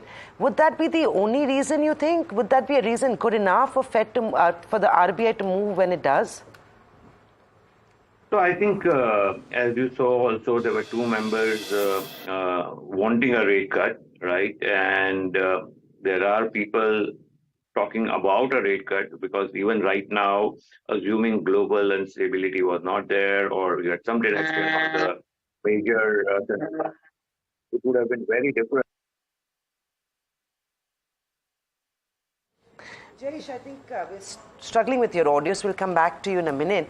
Tanvi, you want to comment on that? We're not setting a stage for a rate cut anytime soon. I think Jayesh is back. Jayesh, you want to complete what you were telling us? Yeah, so basically what I'm trying to say is like there is a case for rate cut even now, but because of global uncertainty and all that, we would wait. And I think October policy would be a stage if US cuts rates, would be a stage for a rate cut. So I would still bet on October rate cut to happen. As you saw today also, there's a 4 versus 2 on keeping the rate the same, whereas 2 proposing rate cut. It is justifiable purely because of the differential and the inflation forecast being 4.4 and your repo rate being 6.5, almost 2%, 2.1% differential. So I think we should see something in October. As early as October. All right. So that's a view which we've not heard very often. Most are looking at the first rate cut maybe in early 2025. But Vishwanath Nair is joining in with his key takeaways from the policy statement. Vishy, you were listening in and, had that take initially that this was a fairly hawkish tone coming in from the governor. Yeah, that's right, Tamanna. So the tone seems to be pretty hawkish simply because food inflation is not transitory. Now, that's the RBI governor's message that the MPC could look through food inflation if it were transitory, if it was something seasonal. You could probably ignore it because the rest of the components under inflation are moderating. But food inflation continues to be persistent, and that's why the MPC cannot afford to look away from it, and it needs to monitor that progress. What the RBI governor is also saying is that households and inflation expectations are sort of swayed because of the way food inflation progresses across the economy, and controlling that becomes a major challenge and a major sort of objective objective of this MPC. Till that is resolved, you can't really look at any kind of monetary easing. Now, that's what he's saying at this point in time. The inflation expectations that he's laid out for this financial year as well as the first quarter of FY26 still show that we're not reaching that 4% target anytime soon. I'm not entirely sure what exactly the MPC will do going ahead, because remember that this specific structure of the MPC with these specific members, the internal and external members, this is the last meeting of this group. After this, you are likely to see a new sort of structure of the MPC coming in and new external members entering the fray. So how they will view the entire dynamics, whether they are able to convince the RBI governor and the rest of the RBI members to move on the rates at any point in time, all of that we will have to see. So far, we've had 4-2, that kind of a breakup on any kind of decision, that kind of difference between the members of the MPC. So far, we've not seen a 3-3 break, three RBI internal members voting in a certain direction while the 3 external members voting in another. We haven't seen that kind of a break yet. If that happens and the RBI governor has a deciding vote, we'll have to see whether the new MPC shows that kind of divergence in the voting patterns going ahead. Right, Rishi, thanks for that. Well, it was members Ashima Goel and Jayant Verma who voted to change the stance to neutral from hawkish. Jayesh, a quick take from you on the outlook on the 10-year. I mean, for the last few months, parts of the street, very optimistic expectations have come in, but the yields haven't moved significantly. We are in surplus liquidity. The budget, of course, laid out a pretty solid roadmap as well. So the real exchange rate is far better than what it seems. What is your target on the 10-year towards year end? Where do you see it head to? So till the time we have repo rate at 6.5, I do expect it to go around 6.75 in some time. But if the repo rate changes as I'm thinking in October or December, then basically, with the new repo rate at 6.25, we would be down to maybe 6.55 or 6.50 levels on 10-year. I say the way I look at it is the differential between the repo and the 10-year benchmark, which in expectation for rate cut can narrow down to 10 basis points, which is 6.75. And of course, if you look at demand supply dynamic with your new LCR rule coming, there is additional demand which is coming in over and above the FPI index inclusion. So basically the demand supply dynamic is very skewed towards a little bit of squeeze there, but we do expect some RBI sale or OMO sales to also happen. Otherwise, it becomes difficult to have demand supply mismatch. Tanvi, what is your assessment for when we'll see a rate cut, possibly? And is that getting tweaked after what you've heard from the governor today? So after today's policy, I would clearly highlight that RBI is giving much more weight to domestic food inflation dynamics and overall inflation dynamics more than the global factors. Obviously, if there is what we are seeing, if there is easing by the global central banks, global volatility has gone up because of the US hard landing concerns, that will have an impact. But if you look at our forecast, our first rate cut is expected from the Fed policy. We are expecting a shallow easing cycle.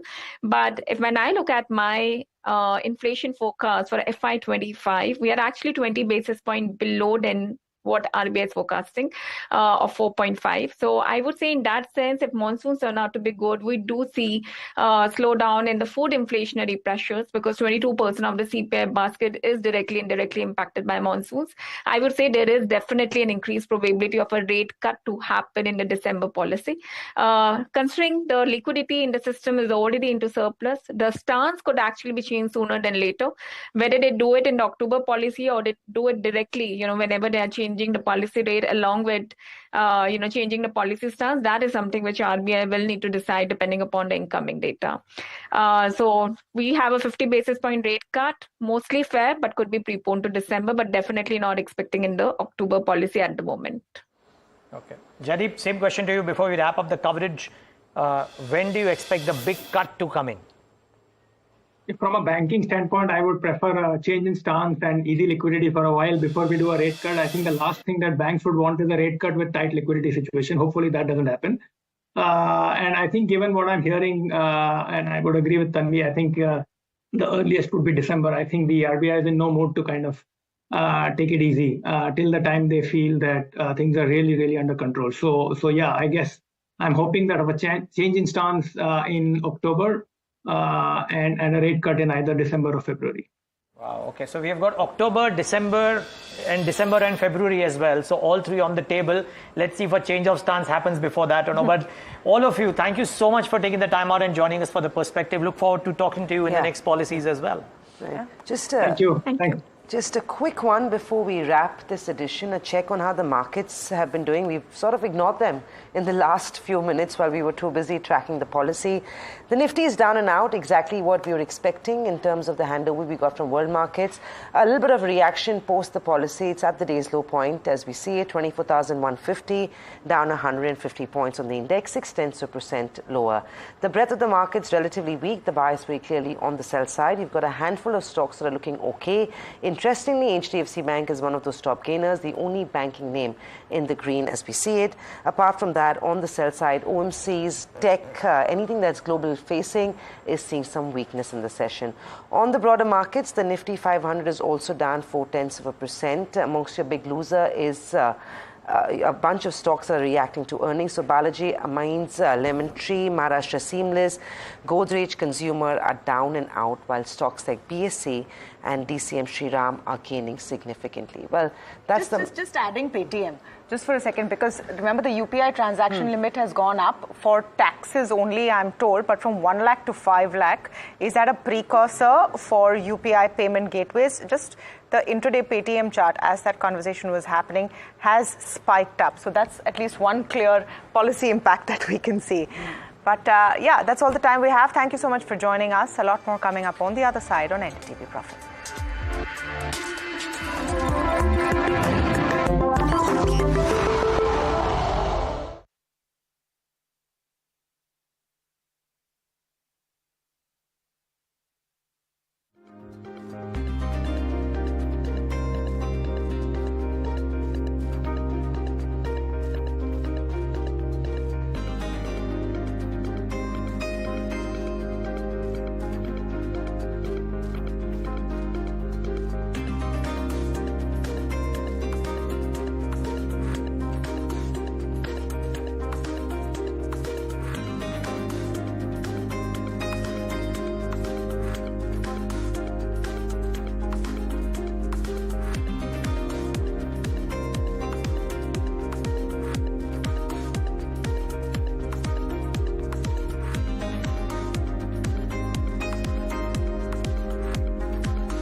you're watching the Small and Mid Cap Show. I am Mahima Vachhrajani. With me is Harsh Saita, and we're also joined by Mihika Bardve. Well, before we move on to the managements that we're going to speak to today, let's take a quick check on what the markets are doing. Well, the markets are nearing its day's low. In terms of Nifty 50, it's down around 1.02% as we speak. The Nifty 50 is trading within a range of roughly 150 odd points, currently down by 132 odd points. The Sensex as well is nearing its day's lows. Sensex is trading within a range of roughly 530 odd points, currently down 417 odd points. Let's also take a quick look on what the broader markets are doing. The broader markets, however, are doing a tad bit better than the benchmark indices. The mid-cap 150 is slightly up 0.14%. Quickly, if we can also pull up the small cap 250, the small cap 250 is up around 0.4%. Let's also quickly see what are the contributors on the Nifty today. Something that's weighing down the Nifty is Infosys, RIL, ICICI Bank, L&T. But something that's weighing up the Nifty are stocks like HDFC Bank, Tata Motors, Cipla, ITC, Bharti Airtel. Let's also take a quick look at what the breadth of the market looks like. Well, the ratio is roughly 2:1, around 1200 odd advances versus 700 odd declines. Let's also quickly pull up the sectors. In fact, Harsh, the Nifty Bank has not reacted much to the RBI MPC policy, as there's not much change in the policy announced. I mean, your views on that? Well, yeah, so clearly there's very little to cheer about or react in terms of where the Bank Nifty is concerned. A rate cut would obviously mean that deposits will get likely repriced faster. Margins may see some bit of expansion before cooling off again. Right. But the real beneficiaries will be the NBFC pack. Let's pull up the Nifty, Nifty Finance if we can. And what likely we will see is we'll see broadly unchanged, at least that's what we're seeing, but we can see a bit of a fall there, and on the back of the fact that maybe NBFCs may be more impacted in a positive way by a rate cut, but the hawkish commentary not helping, at least not helping the markets. And let's pull up some sectors which are buzzing. Let's pull up the sectoral heat map itself, try and see which ones are doing well in trade. And within it, we're seeing PSUs probably the most impacted by some of the commentary coming through, maybe, and also by the way in which the markets have opened. It's not been the best of starts. It's been a weak start, and we've continued with that weakness. And the PSU index is facing some of that heat. We're seeing heat on IT and metals as well. Some of the buzzers in trade yesterday. Seeing some bit of a correction. Nifty Energy is down 1.5% as well. Nifty Oil and Gas, I beg your pardon. So if we can pull up the Nifty Oil and Gas, that one was a huge gainer in trade yesterday. We're seeing a bit of cool off there. The Nifty Auto not doing much, 1/3% off. And outside of that, if we can pull up the Nifty Pharma Index, well, again, 1% or so higher on the Nifty Pharma along with media. So those two are leading the gains in trade today. But it's time to bring on our first management for the SMID show today. We have Abhishek Agarwal, who's the ED at Godavari Power and Ispat. Welcome, Mr. Agarwal. Slightly delayed start, apologize for that. But quickly tell us, if you can, on what's really causing that sharp uptick in margins when I'm looking at the numbers YOY. Talk about Q1. First of all, good morning to everyone. Talk about Q1, so there was a certain increase in the domestic pricing, due to which, of course, the credit prices have gone up, and that was the reason we could perform like this in Q1. Okay, and Abhishek, when you talk about uptick in prices during Q1, but what's your outlook for the pricing for FY25 as a whole, especially the next quarter? See, Q2 is definitely weak. Definitely, Q3 should pick up probably second half once monsoons are over. But that is in the trend in the steel, right? Q2 is always weak because of monsoons. Q3 half is always weak. And then in the last 6 months, we usually, the demand is there and then we start performing. I think it's steel. Understood. So, Mr. Agarwal, then I want to understand that the kind of margin uptick that you've seen in this quarter, will you be able to sustain that margin overall in FY25, or there will be some kind of hit or miss there? To be honest, looking at current market, of course, it's difficult to maintain the same run rate. I've always been, market dependent, of course. You really can't rule out when market's going to go. So to comment something on it will be very difficult. But yeah, hopefully we can sustain probably what we did last year. That will be a great achievement. I also wanted to, kind of get a sense in terms of your product mix, iron ore mining, pellets, sponge iron, steel pellets. Could you maybe give us a breakup in terms of volumes? Okay, so mining is 3 million. Iron ore pellets is 2.7. We're taking it to 4.7, for which we have already started the work after receiving all the approvals. DRI, which is sponge iron, is a 0.94. Steel billets is 0.525 and reloading is a 0.4 million. So that is how my entire product mix is. And in terms of your volume guidance for FY25, are you confident that, the company will meet the guidance, especially in the iron ore mining? Now, that's the one segment where percentage achieved is the least, and it only saw 3% uptick on a year-on-year basis. So what's your outlook over there? See, of course, due to monsoons, Q2 is always weak for mining. But we're confident going forward, we should be able to make up the lost volume. And, in light with the Supreme Court of India's latest judgment about mining royalties, what's the kind of impact you're seeing, especially on your iron ore mining? What do you expect? See, of course, the biggest thing which is pending from Supreme Court is, whether it's going to be restricted or from the current date. Everybody is waiting for that decision. But apart from that, as if not, the government hasn't taken any decision on state tax. So if anything is there, we have to comply. Okay. Got it. But what would that impact be, Mr. Agarwal? If you were to comply? It's up to the state government to decide. I really can't comment on that. Sure. Okay. And just with regard to volumes, how's the volume number been for Q1?